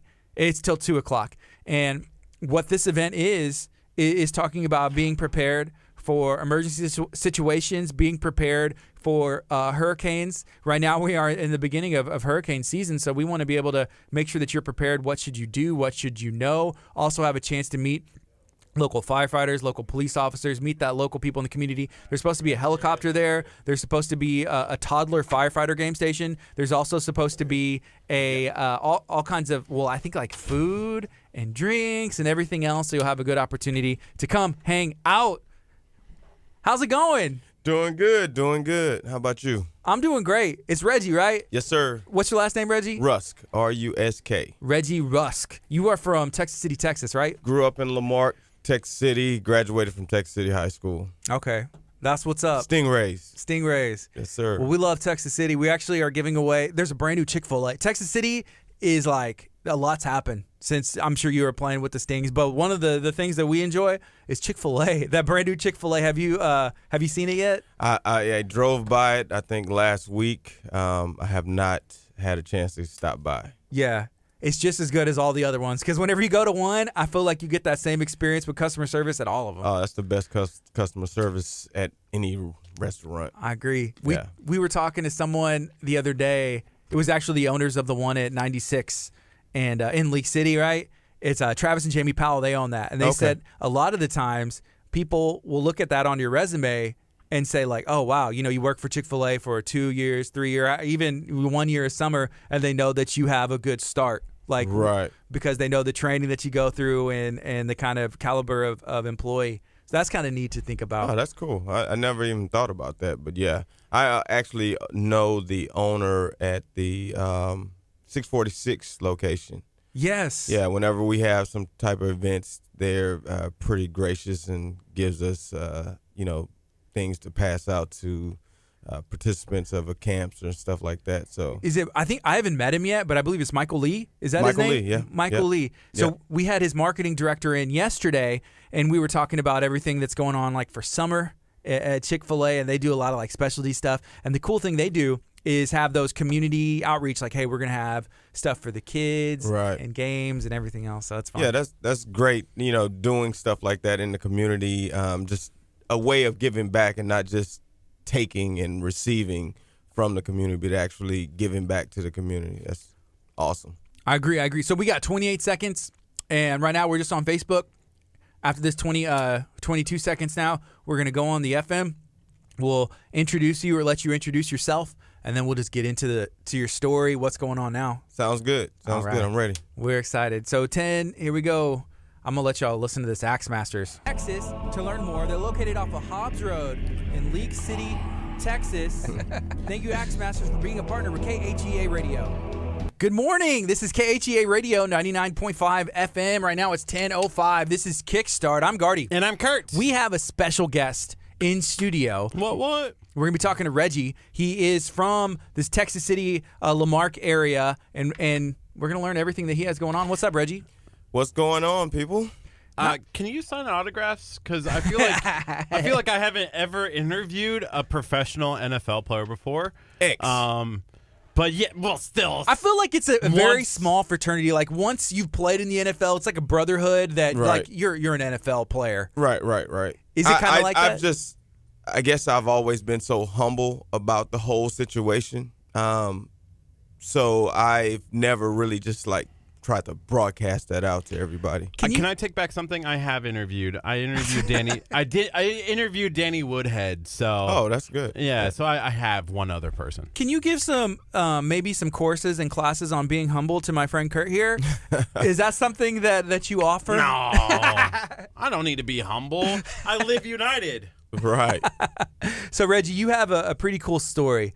Can you start from the beginning? Where are you from, and then what did you get into as a kid? Yeah, well, I grew up in the Lamarck area, and I attended Lamarck Junior High, and I was on that border between Texas City and Lamarck, but I had to kind of walk a long way to get to the bus stop in order for me to attend Lamarck, and I wanted to stay in Lamarck, but I got kind of tired of making that travel every day, so I decided to attend Texas City and ended up graduating there. I played football, basketball, and ran track while in high school.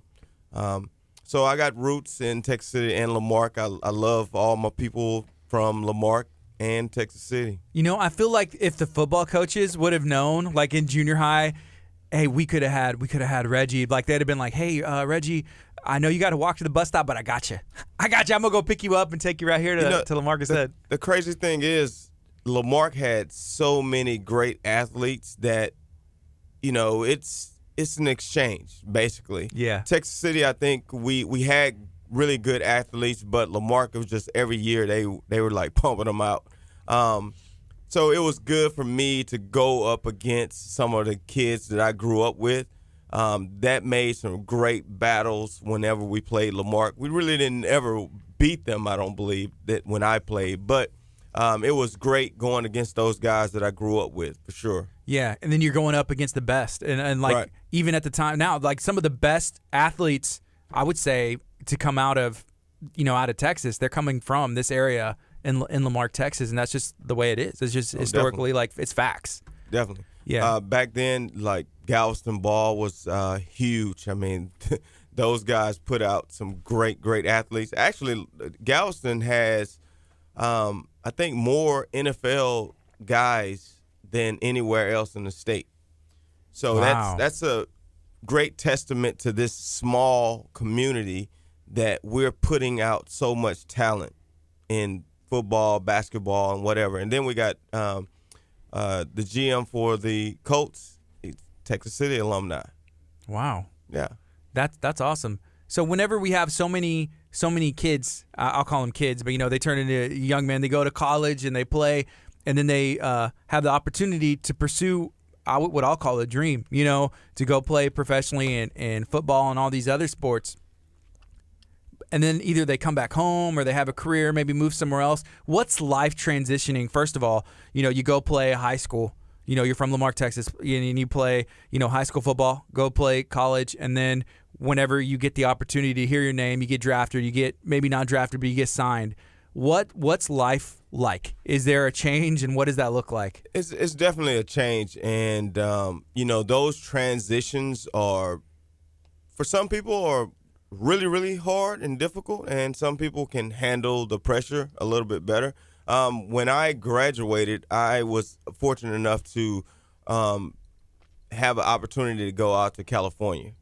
And that was a huge transition for me growing up in Texas City, Lamarck area, small town, to go to San Francisco and to kind of be thrust out in the world in a sense and have to learn how to be independent and really become a man, basically, because I'm out there, didn't know anyone. And that transition was pretty hard. And after a few months, you kind of get settled in. You meet some friends and you start playing sports. So that transition was hard. But the hardest transition of everything was definitely from the NFL to civilian life. Even more difficult from college to the NFL? Oh, it was the hardest because as an athlete, you're in a locker room basically from a kid, middle school locker room with your friends, your buddies, and then you go into high school, it's the same thing. That transition is pretty easy. Even going from one team to another, because I did that a couple times. I was with the Tampa Bay Buccaneers, and then I got traded pretty much to Seattle Seahawks. And within a couple of days, guys are guys. You get in the locker room, same thing. So those transitions were pretty easy. But the hardest transition that I've ever dealt with and what I've talked to other former NFL guys were that transition from NFL to civilian life. Okay, here you mentioned the Tampa Bay Buccaneers. You mentioned Galveston putting out a ton of talent. Here's a comment. This is from Teresa. She said, Mike Evans does amazing to give back to the community. Being from, Galveston, being, from this area, is that important to you? And is that important to, like, most of the guys in the NFL to give back to where they are from? I think so. It's always been very, very important to me. I've met Mike Evans last year. I helped coach his football camp in Galveston last year, I'm always and have always been a real huge component of giving back. Even when I was in college, I was asked to speak at a school here in Hitchcock, and that was the first experience for me, being a freshman in college, to go back and speak to kids. And I've always made it that my point to go back to schools, speak to kids, give them things that I felt like I didn't receive when I was in high school or middle school. So I think a lot of NFL guys really try to give back to the communities. Some of the things that they do are not discussed in the media as much, but I think most guys know that giving back to their communities mean a lot to the kids that, they one day wish to be football players. Yeah, definitely. So you graduated from Texas City High School, played over there for the Stings, and then you went to California. Is that where you went to college, over there in California? I went to 2 years. I went to a junior college, and that's why I'm so big on education. It wasn't that I was lacking education in high school. I just didn't have the core curriculum to attend a Division I. And luckily for me, we had a coaching change in high school, and Coach Rusty Dowling helped me attend the junior college that I attended. And from there, I ran into or had another great coach who saw something special in me and took an interest. And from there, man, it was just like confidence is sky high. I had a lot of Division I schools after my 2 years at junior college who wanted me, and I chose to go to the University of Kentucky. All right. University of Kentucky, you're a Wildcat? Yep. Hey, before we go any further, I got to say that Tom Nunez just called, and he's checking you out, and he's watching right now. What's up, Tom? Where's the Tom! camera right here? Yeah. Tom my said guy. that you guys do great things in the community, and he says he definitely has better hair than you. So Definitely. I have no hair. Hey, so right now it is 10:14. This is KHEARadio.com, 99.5 FM. I saw a comment right here from Deanna. She said, hey, I just downloaded the KHEA radio app. Thank you so much. That's an option where you can listen to us from anywhere in the world where you have internet. You have an iPhone, you have an Android phone, download the KHEA radio app, and you don't have to just be in Galveston County. We have people that tune in from all over the country, even all over the world, which is really, really neat because there's a lot of cool stuff happening in Lamarck, Texas, coming out of Galveston County, and we want to talk about all the positive things that are taking place. yeah, we're super excited about everything that's happening here at KHEA Radio, trying to spread positivity. So make sure you go download the app, go download KHEA, follow, like the page. We're going to be doing some cool stuff in the city of Texas City as well. We had some meetings last week with actually Tom and Dio, and then we had some meetings with Darcy from the city of Texas City. So Texas City is definitely on the rise, and we want to be able to focus on that and feature some of the cool things that they're doing. Well, I definitely want to be a part of anything that I can be a part of. I feel like giving back to your community is something that not only professional athletes or entertainers or anyone can do. Giving back to your community, because you never know who you will inspire by doing so. Reggie, you mentioned that your freshman year of college, you're out in California before you went to Kentucky and the NFL. You decided to come back and work, like doing a camp over in Hitchcock or working? Is that what happened? I was asked by one of my teachers to come and talk to a group of kids. Okay. So when I get there, I'm thinking that I'm going to be in a classroom, maybe 20 kids. It's the entire school. I got a group of kids. So I'm at the I think we did it in the cafeteria, and there's a curtain. You know how the little elementaries are. They have the stage in the cafeteria, and she pulls the curtain back, and the whole entire school is there. So that was my first time getting in front of a large group of people and speaking. So after that, I was like really moved by the kids coming up to me and saying how they appreciated me coming. So I just made it a thing. Every time that I would come home, I would call a school or call one of my former teachers and ask them, can I come and speak? So I pretty much have been doing that ever since. I would call schools up and and tell them who I am and what I've done, and that I would like to come and speak to the school, the teachers or the kids or whatever the case may be. Just a form of giving back, because I remember in high school not having people come back and wish us the best or inspire us to get out of our situation. And growing up in Texas City in Lamarck, it's not really that easy for us. Grew up in a single-parent household, so you're not having that father figure. Sometimes coaches are, for a lot of us, are those father figures that we need in our lives that can change. Yeah, you mentioned in high school there was a coaching change. Did that change? Did they kind of help prepare you? Be like, hey, you can go. Maybe the D1 schools, like, stuff isn't up to where it needs to be, but you can go pursue at this, these other community colleges or get your stuff right, and then you have the opportunity to go play at Kentucky. Well, I think when Coach Dowling came in, it was we had been with Coach George from my freshman year. I was on varsity as a sophomore, and going into my senior year, man, I just didn't even think about college, to be honest with you. As far as playing college football, I just love to play sports.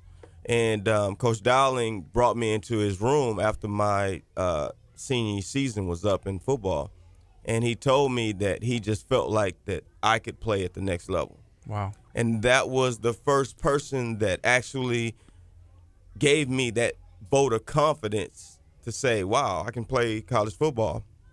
So we actually had the tapes made. Back then it was VHS. So we made a highlight tape, and we sent it out to California. And the craziest thing, the coach up there didn't need a defensive back. But he looked at my film, and he saw an extra point play. Now, I was one of the leading tacklers in the district. Like, I was always, top tackles and everything.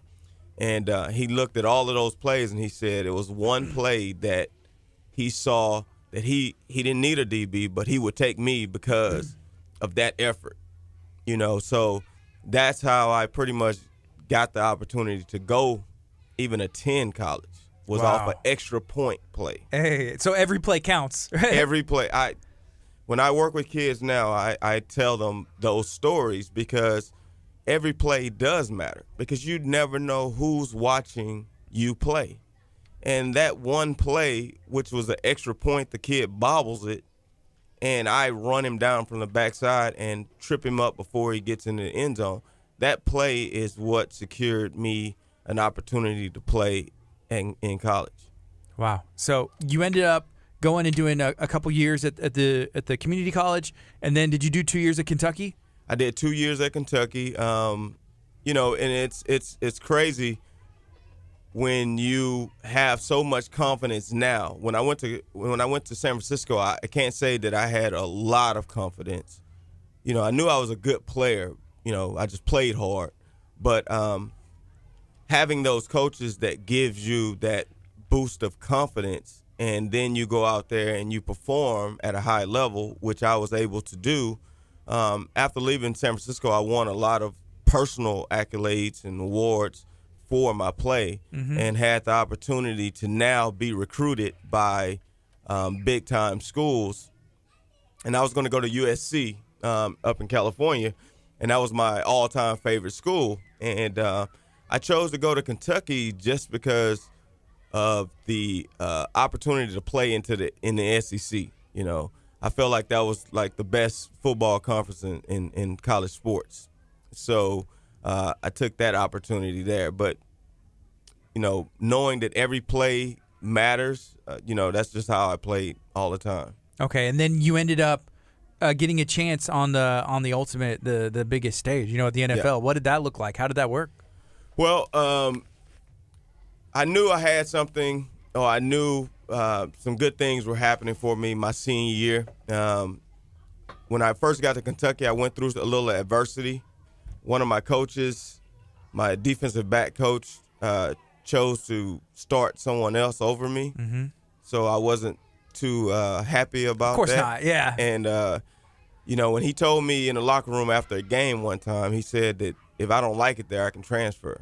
So that really set a fire in me, more so than I had ever had before. And that was the first time that I really started sitting down and writing goals. I wrote them down. Yeah. And I was so upset that I wasn't playing, and I felt like I should have been playing. But I thanked him because he set a fire under me that I never had before because I've always been a starter. Yeah. And so my whole entire junior year, man, it was kind of miserable. And so going into my senior year, I really focused and wrote some goals down for myself and watched a lot of film. And, I was invited to the NFL Combine. So then after being invited to the Combine, I knew that, I have something. I might have an opportunity to play at the next level. Do you think that adversity, which probably, up until that point, that was the biggest thing. You're the caliber, starting as a sophomore on varsity, at the junior college or the community college starting, and then junior year not. Did that help give you that extra boost, do you think? I would have had the boost. I've always been a guy that was gonna, know what I wanted. Yes. I set goals in my mind. I never had written them down to that, so that was new for me. But I felt like that adversity helped spark something. Mm-hmm. But I think my play would have been the same regardless. Okay. It would have been the same. I played hard all the time. I didn't take plays off. I was a leader on the team always. So I just felt like he made me so angry at the fact that I wasn't starting that it may have motivated me a little bit more to show him that, I'm the guy. Yeah. So you get invited to the NFL Combine, and how does that work? Did you get drafted? Did you just get signed after? Like what I got happened? drafted by the Tampa Bay Buccaneers. It's funny. I've always had a pretty much laid back attitude about everything. So, on draft day, I was just at the apartment with some of my roommates. Draft party? No draft party. Coach Dungy called me and said, we're going to take you with our next pick. That's awesome. I had a good feeling about Tampa Bay because I had a really good interview with them at the Combine. Back then, I was considered a pretty big corner. 5'11", 6 foot, 190 pounds was considered pretty big back then. And they looked at me as a kind of an experiment because I was fast enough, had good hips, and could, was pretty aggressive, but I've always played safety. I didn't play corner. So they looked at me to play corner and looked at it as an experiment. Okay, we bring the guy in. A lower round draft pick is like you don't really waste money on those guys. So if it doesn't work, it just doesn't work. What year was this? That was 1996. Okay. Yeah. Did you have the opportunity? I remember, and we've looked at tape, but like Mike Allstott, did you ever have We got my drafted God, together. Yeah. Mike was a beast. He's like a bowling ball. We used to sit on the sideline and just be in awe of watching him run over people. So were you He's on a the juggernaut. Bucks when they went to the Super Bowl? No, I was in Seattle by then. But okay. Close, right? 'Cause it I was about with that all year. of those guys. I mean, everybody there was like Rondé Barber, Mike Allstott, Derrick Brooks. I played with all those guys, Sapp. So I was on that transition team for the Bucks. Like that first year, we got new uniforms, changed the identity. So that was special. Gruden? Were you there with Gruden? No, I was with Dungy. Awesome. Coach Dungy. Yeah. Man, that's so cool. Yeah. Did it ever get to a point where it finally hit you like this is the real deal? Even, I don't know, the Kentucky football, Kentucky's known for basketball, but y'all still, play in stadiums, and that's a big conference. But like in the NFL level, when did it ever hit you? Sadly, I don't know. It's just like really weird that I don't get, overly excited about anything. So I never let that get to me. The fact that I'm playing in the NFL, I just looked at it as a a job. And I think that's what kept me from, like a lot of guys, after they're done, just continually chasing it down. Yeah. When I was injured, I was just like, what's my next thing? Wow. You know? Yeah, not really getting, that's a pretty good quality. I guess it maybe even started with the curtain, or maybe even before that. You open the curtain, it's like, wow, it's the entire school. It's not just, the one, 15 kids in a class or 20 kids in a class. And then I think just taking that calm and cool, collected, I'm prepared. I know what I bring to the table, and I'm ready for this. Yeah. And you can kind of, are you able to pass that on to kids today? Is that something you can teach? Oh, yeah. I mean, you try to prepare kids, and that's kind of what I've done since I've been retired, is work with kids in the community. Started off just basically training, because that's an easy transition for an NFL guy. Mm-hmm. You've been in sports your whole life. You're either going to go into coaching, sports training, something that I didn't want to coach. Commentating. I've seen that. Well, that's kind of started, I guess, when my later years of playing, guys started getting those jobs. But it was only, at first, the top guys that were getting those commentating jobs. So the NFL is doing a lot better of a job helping guys transition. Yeah. From when I retired. If I was a Cowboys fan, I would be really, really upset, because he's actually really good at commentating, and he can call the shots. And he's like, Tony Romo? Yeah, Tony Romo. Okay. But he was a terrible quarterback. And he was not a terrible quarterback. I don't think he was a terrible quarterback. I don't think you he liked was. Tony Romo because you could intercept him all the time. I think Tony Romo was an above average quarterback. And what I mean by that, at that level, everyone is very, very good. Very good. I mean, tops in the world. Even backup third string, you got to be legit. It's so funny when I hear guys screaming at the TV.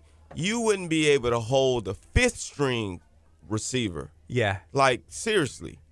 That was another transition that was really hard to adjust. Coming from college, where guys are fast, but in the NFL, guys are fast and they really know how to use their minds. Mm-hmm. They know what your weaknesses are, and they take advantage of it. Yeah, and as a defensive back, you hear a lot of mental. I have heard, these guys are taking some stuff. It may not be legal, or what's that medicine called that helps people focus? Adderall, to try. Wait, what? I'm sorry. It wouldn't hurt. Yeah, maybe you probably need a prescription if we're being honest. Mr. 83 IQ over here. It's not good. Yeah, but it's all it's a lot of mental clarity that you need whenever you're a defensive back. And if you can have the game slow down, mentally, and hey, I've been here before, I know what's going on, I can read the play like Tony Romo. It comes from experience, and it comes from some certain guys just have this thing. Nothing phases them. And they can go out there and perform no matter what the circumstances are, unless their confidence is shaken. Any guy, I don't care how great he is, if his confidence is shaken, you're going to see lack of play, or not lack of that caliber of play. Yeah. But for the most part, guys are better prepared than in college. That's the difference. Okay, so right now it's 10:31. This is KHEARadio.com, 99.5 FM. If you're watching on Facebook, hey, there was an issue with our camera system, but we still have the audio going, and we have this beautiful globe just for you. If you're listening on 99.5 FM, you're awesome. And if you have the KHEA radio app, you may be my favorite person in the world. I do have to probably blame, it happened right as Dio from the city of Texas City tuned in. He's never tuned in, I don't think. I've never seen his name pop up. Wow. He leaves one comment. Broke the system. And broke the entire camera system. So thanks, Dio. Well, we appreciate you tuning in, Dio. But right now we're talking to Reggie. He is, from this Lamarck, Texas City area, played for the Stings, went and played some college ball, and in Kentucky as well, then went and played in the NFL, got drafted. Whenever you made that transition, you're on the Tampa Bay Bucks, were you able to come back and still, talk to the kids and be able to try and pass on some of that knowledge? Oh, definitely. Every time that I was able to come home, my mom was still living in Texas City. So each time that I came home, I would go to a school and speak. Yeah. And try to do some of those community events. Just be involved. Yeah. Just try to be involved. How long was the NFL career? Because I've seen some statistics and got like, man, that's tough. You've been playing your entire life, up to that point, and then at the highest level, everybody hits hard, everybody's quick, everybody's smart. How long was your career, and how long is the average career? I played 5 years. The average is about 3, I believe. So I was fortunate enough to not only get my pension for playing 3 more years, but fortunate enough to have the opportunity to play for 5 seasons. Yes. And I was injured, and that's kind of what took me out. But I think when guys make it, so this is my next transition from even the sports training, was to inform guys a little bit better about these opportunities that we have. Yeah, you talked about that transition being the toughest, going from playing in the NFL. You had a great career, 5 years. That's more than a lot of guys. They don't even make it that far. And then you play 5 years, which is more than the average. That transition out of the NFL, what does that look like? It's difficult because you have to think that at 8, 9 years old, I've been playing football. Mm-hmm. And you go all the way through high school. You go through 4 years of college. Some guys 5 if they're injured in college. And then you go 5 years, 4 years, whatever the case may be in NFL. So pretty much your entire life you've played a sport. And then all of a sudden one day it's all over. Yeah. And there's nothing that you can do about it. So that transition is very difficult because you're wired a certain way. You're used to being on a schedule. You know when training camp is, so your workouts, all of these things have been a part of your life. Now these things are interrupted. So that transition for me was really difficult. Luckily for me, I got busy as soon as I knew I wasn't going to go back and play. I contracted a staph infection in the knee, the surgically repaired knee. And rest in peace, Dr. First. He was the guy, my Texas City sports medicine doctor. Mm-hmm. And I went to the school and spoke to some kids. And while I was down there, I stopped by his office and told him that something didn't feel right with the knee. Yeah. And he told me to come in to his League City office and let him take a better look at it. Come to find out, I had a really bad staph infection that I had kind of like just avoided going to the doctor. And well, you don't know what that surgery looks like. Had you had a surgery like that before? I had never had anything like that. You know? And one of the incisions had opened back up, and come to find out, I had the staph infection, and it took about a week or so in the hospital for me to have that cleaned out. San Diego called me back. We were ready, pretty much. We had talked about re-signing, and they called me back the same day that I got out the hospital. And at that point, I couldn't be released because if I got the infection, just got it cleaned out. So come on in, yeah. Come in, let's see what you got. It's like, oh man, you know. So that was it.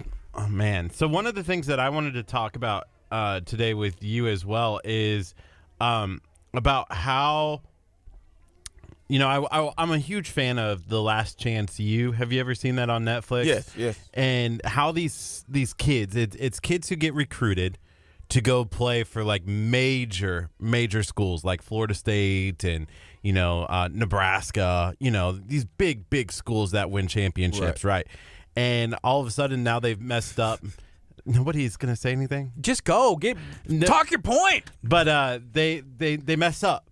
And now they have one last chance, whether that's grades or drugs or whatever the case may be. But now they have to go back and play football, and this is their last chance. Yeah. And you see these coaches, and you see kind of the mentality of these kids are like, hey, I grew up in the streets. Like, it's NFL or bust, Yeah. Is that hard for you to work with these kids who have this mentality, even like, hey, man, if I don't make it to the NFL and make my millions, then, it's kind of I've got nothing in life. Or do they blow that out of proportion, or is that reality for most? That's reality for a lot of kids. But you got to go back. The backstory to a lot of that is man, these kids are growing up in situations that most people can't fathom, right? Not having food on the table, or not having lights on, or, just growing up in the worst conditions. And what is glorified to most people? And you're looking at these young kids that are very impressionable. They listen to the radio, they're watching TV. The one thing that they see that they love is the entertainers. Money, right? Cars, money, chains, cars, jewelry. Yeah, you got your women, whatever the case may be. Mm-hmm. So these things are glorified. So in their mind, as a young kid, if I don't make it to the NFL, what do I have? What can I do? So that's why it takes people like myself and other guys who have made it to mentor these kids, to help them understand that you're so much bigger than the sport that you're playing. And so with my kids, I take them to networking events. Football is secondary, okay? I'm going to teach you about business, about doing what your passion is. What are you passionate about? So if I take them to a networking event and they're around a bunch of business owners, well, guess what? They start seeing themselves as a business owner. We start talking about entrepreneurship. We're talking about, using your education, using your smarts to, propel you to whatever it is in life that you want to accomplish.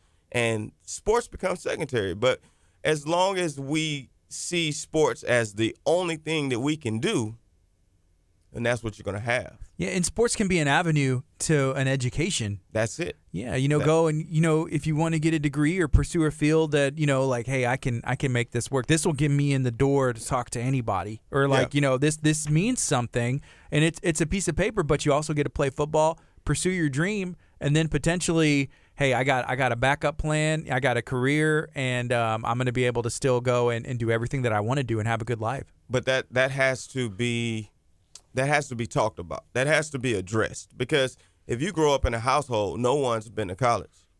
So who's going to tell you about that? And I'm not saying every coach, so don't get this wrong how it comes out. Every coach in high school don't really care about every kid that's on his team in that aspect, right? Mm-hmm. So if you're not receiving that information about being bigger than a sport, your only thoughts are, I have to make it, or I'm not going to be able to do anything. So those conversations have to be had. So stay recruited. That's something that you have started. Can you talk, I guess, about the vision and where that's going to go? Stay recruited. Not the name, but the idea have pretty much been in my head since I retired. And we go back to the transition, right? After sports, I've played sports my entire life. So when I retired, I was like, wow, what do I want to do? Like, I am wired differently than most other people. What can I do? And the easy thing is say, okay, I'm going to coach, right?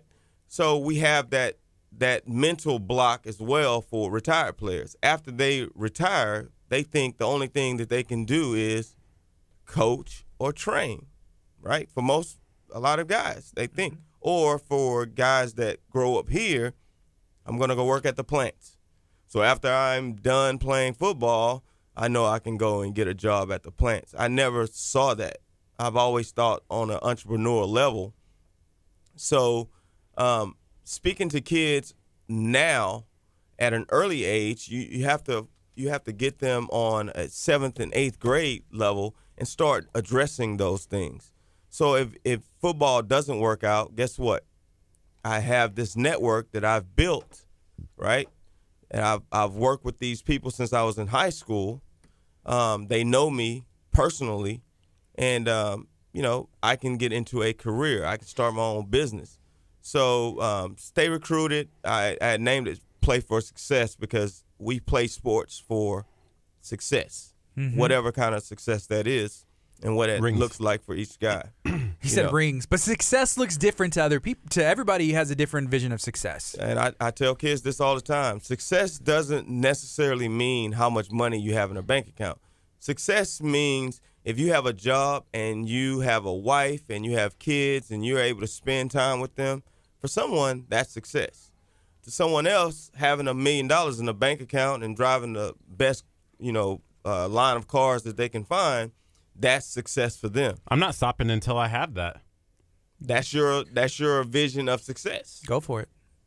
But, my vision of success was helping as many kids or helping as many people, I'm not going to just say kids, as I could, being able to, coming from a single-parent household, whenever I had a kid, I only have one, but I wanted to make sure that I was there, available all the time for my kids. Mm-hmm. So I feel successful because I'm able to give back. I'm able to be there with my family and do things with them. So for me, that's success. It's not about money in a sense, even though we need money, but success, the money doesn't equate success for me. If you try and find your happiness in money, like you're gonna probably have a difficult time. Oh, yeah. You got to find it in things that are, you can't put a price on. Family, friends, your wife, your kids, and or your husband, whatever it is. You got to find it in those things that money can go, money can stay. But there's certain things that can't. You can't take it with you though. Yeah, you can't take it with you either. And the most rewarding thing that I feel like I've done, it wasn't even playing in the NFL. Because the NFL was so quick, and I look at, in eternal life is when you make an impact on the world, and so many people know who you are. You've affected them in such positive ways. You'll never die. Yeah. So that's how I look at things. Mm-hmm. Like I've helped affect so many lives that, I know that after I'm gone here physically, I will always be in the hearts and minds of other people because of what I did. I left a legacy, and that was one of the things that I always wanted to leave for my daughter was a legacy. Like, you can go to my high school and my dad has won awards. You can go to San Francisco and guess what? I'm on the Hall of Fame wall. And at Kentucky, I was all SEC, was drafted. Not many guys were drafted out of Kentucky. They're doing a lot better now, but I'm just saying I will always be a part of something that I was, a part of at that time. Mm-hmm. Tampa Bay, I was Coach Dungy's first draft class. All of those things are legacy to me, and they last as long as I will be here. Wow. So the vision for Stay Recruited, you want to be able to mentor these young kids, high school, that are pursuing sports, but also stress, hey, there's education. This is what it takes. I've done it, and this is what this is how you do it. And education's important. You got to plan and just like help walk them through that, right? Definitely. I want to create young entrepreneurs. Mm-hmm. And if sports comes, if they make it to the NFL, and I got a couple guys that I work with that are in the NFL right now, and I've always tried to talk to them about, NFL is here now. There's no guarantee that it's going to be there because it's a business. And I think a lot of times people fail to understand the business side of the NFL. That's why we wear helmets, right? You can't market yourself with a helmet on, right? Right. So I teach kids how to market themselves now. So we have to market ourselves to colleges, making sure coaches know we have good character and we do things the right way. We do community service. So those are a form of marketing themselves. I think another thing is the importance of social media and putting out positive things, because whenever somebody's probably looking at two players and hey, they may search their names and see what comes up. You look, social media is probably one of the first things that comes up, and you see Definitely. one player that maybe doesn't put out the best stuff, and another one's showing like, hey, here's me volunteering in the community. Who do you think they're going to pick, right? It's huge. It's crazy. I make I don't make, but we when like right now it's college camps. Mm-hmm. So a lot of kids are going to college camps, and you got to think there's 500, sometimes even more kids at this camp. So I tell my kids, hey, you got to have business cards. So I make them create business cards. So when you go to the camp, I want you to go to the coach, shake his hand, look him in the eye, hand him a business card. That's probably different, huh? Coaches are like, oh, wow. Yeah. He's bringing other coaches over like, this kid is different. I said, that's how you stand out. And that's, now you have to perform. Of course, yeah. You have to perform. If you hand somebody a business card, you have to perform. But how do you stand out in a group of people who are doing the same thing that you're doing? I got it. Wear a hot dog suit. Is now that you it? just look crazy. You'll get the attention, but maybe not. Or you'll just be like, thank you for attending. Yeah. We're going to look at the guy who gave us the business card. It's going to get you that extra look. Right. Yeah. Here's another comment that was made, and it says, hey, and maybe you have or maybe don't, but it said you should consider talking to kids about respecting kids who are not athletic, because there are, there's a lot of kids who, have it. And then is that something you touch on, just like respecting everybody? Definitely. Respect is, that's, I don't even have to, talk on that, because that is, if you're talking about marketing yourself or branding yourself, respecting others is unspoken, right? Right. You have to go and respect. Athletes are leaders. They're leaders in the schools, whether they want to or not. People follow what athletes do. So being respectful to other people, making sure that they're doing what they need to do, that is a huge part of it. So my whole plan of action from the very beginning was to make sure that these kids are doing everything that they need to be doing to be successful in life, not sports, in life. Mm-hmm. So being respectful, getting involved in the community, coaching. I make them coach. Like if I have a youth camp, my high school guys are coaching. That way they're able to see, at an early age, is coaching something that I would want to do. And I actually have one of my kids that, grew up, going through my camps, and he graduated, went to HBU to play football, and actually got an opportunity to become a coach there, and took the opportunity. And now he just called me, matter of fact, last week, and he's got another opportunity to go to Minnesota to coach. Wow. So, all of these years, everything is lining up exactly how I had visioned it, helping kids succeed off the field, off the court, whatever the case may be. The ones that listen and apply the tools that we've given them, they're going to be successful. Reggie, for Stay Recruited, and I guess just your vision in general, what do you see the future holding for what you have going on? I really wish that I could get into more schools as far as creating a program in each school. Now, a lot of times coaches are, I'm not going to say intimidated. I'm not going to say that. But coaches want one voice, and that voice they want is theirs. I don't want a coaching job. I want to help as many kids as I can see that there's more than just being an athlete, and using sports as a platform to earn that scholarship, to get that free education, to give yourself a chance in life, right?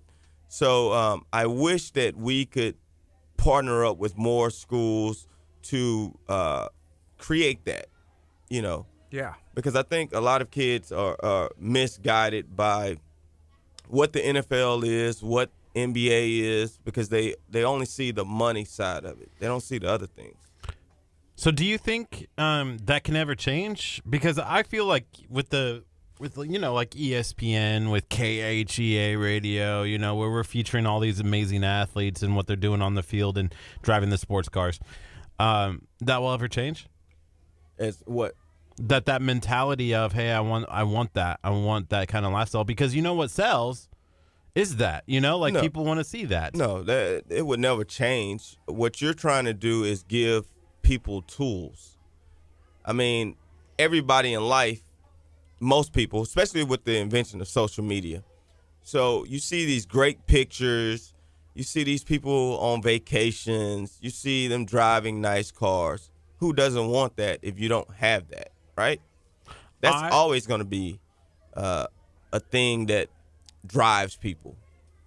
I look at the Instagrams and I want that. I know I'll never have it because I work for KHEA radio. But, See, that's the wrong attitude. Let's say I need to get him out of here. He's like literally the worst attitude possible. That's the wrong, and that's another thing. Attitude is everything. Yes. And sometimes I have to even, tell myself when things are not, we all go through things, and sometimes things are not going the way you envisioned them to go. But your mindset, it's amazing.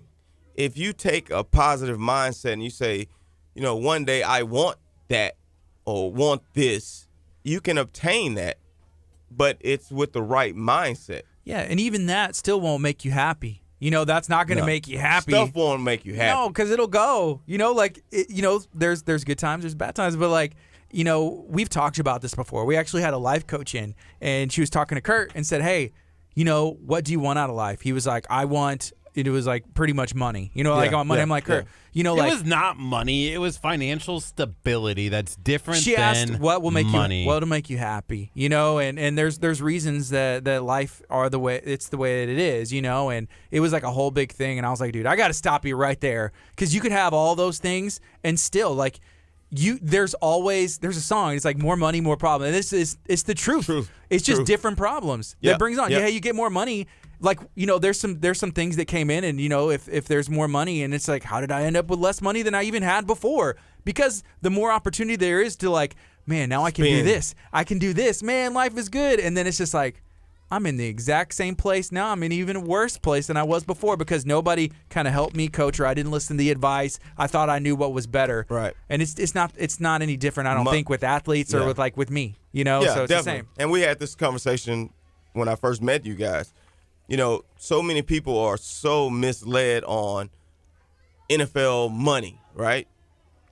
So if you make $500,000, after Uncle Sam takes his cut, and you have NFL dues, you have your agent 3%, your $500,000 doesn't look like $500,000 anymore. But here it is, you've had these dreams your entire life, right? I want to have this car, I want to do this.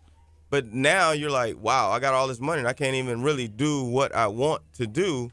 I created more bills. You have bigger bills. Yeah. Because you're not going to live in a $700 apartment where you're afraid that somebody's going to break in and steal all your stuff once they find out that you play in the NFL, right? Yeah. So your lifestyle is going to change no matter how vanilla your lifestyle is. Right. You have to change. You're going to want to treat yourself to something. Like, what's the point if you can't treat yourself to something? Yeah, I saw a video. There was a first-round draft pick by one of the NFL teams, and a couple weeks later, what he did is he bought his mom one of the Bentley trucks, like SUVs, and I was like, man, that's a sweet car. I was like, I don't know. That's not my place to necessarily judge. It doesn't look like it's the best decision, but that's something he wanted to do. Mom was happy, and I'm sure he felt great. A lot of those athletes buy houses for their parents. Some. I mean, I'm not buying my mom a house if I got $1 million. I'm just throwing it out there. I mean, honestly, if you had $1 million, what you should do is buy a house, buy real estate, and if you want to put your mom in there, guess what you will always have, even if your career ended, guess what you have? You have property. Yeah. That's an asset. If you buy the car, depreciates, really. It depreciates, and what if someone wrecks it? So if you look at it okay, I'm buying my mom a house, but if I ever fell on hard times, guess the one person will always allow you to come back. Well, maybe not Kurt's mom. Not my He don't mama. treat her the best. But Kurt, but usually you only family. ever call me Yeah, your on mom. the radio. Right. Your mom. So, and then when you make it to the NFL, every friend who's ever felt like he's giving you a bill of confidence. Yeah. You. What about mine? How much was that worth? Yeah. Right. Hey, I saw Zion. They interviewed him. He was the first pick in the NBA draft, right, by the Pelicans. One of the interview questions was like, hey, how many phone calls and texts have you gotten since it was announced you're the number one pick? He said, to be honest, none, because not that many, because I recently changed my phone number, which is probably some advice that some people told him, because those important people are going to keep in the circle, but everybody, since he's been playing, probably in junior high, that has his number, that hits him up, is going to be like, what's up, man? Hey, you're making Give me some out. tickets, Let's go. Since I was given my, all the millions that I got from coming on KHEA radio, I had to change my number too. All right, He still keep the has people the same. close. He has the same Nebraska phone number.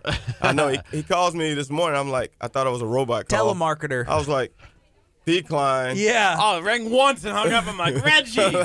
I got concerned. I was like, man, our 10 o'clock's not coming in. No, I was like, usually when we do other networking events, text. Text is the best. Text is the best because, man, I don't know what's going on, but these robot calls are like crazy. He I don't doesn't. He text. doesn't like to text that I much. don't want to take the time to type it out. It takes like just call it up and then I Voice. can keep working on the stuff that I'm working on. See, you could just Voice text. Hey, we still good? Everything awesome? This is Curt, KHEA. There's a lot of things you can do. Technology is good if you use it for positive things, and that's what we want to try and do. Hey, is there anything else you'd like to share?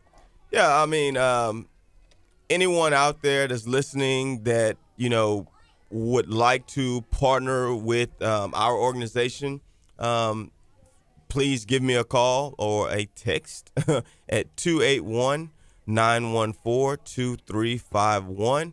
Our website is www.thestudentathlete.org, and we're definitely interested in partnering with local community and trying to help not only student athletes, but that's my main focal point just because I was a student athlete, but kids in general.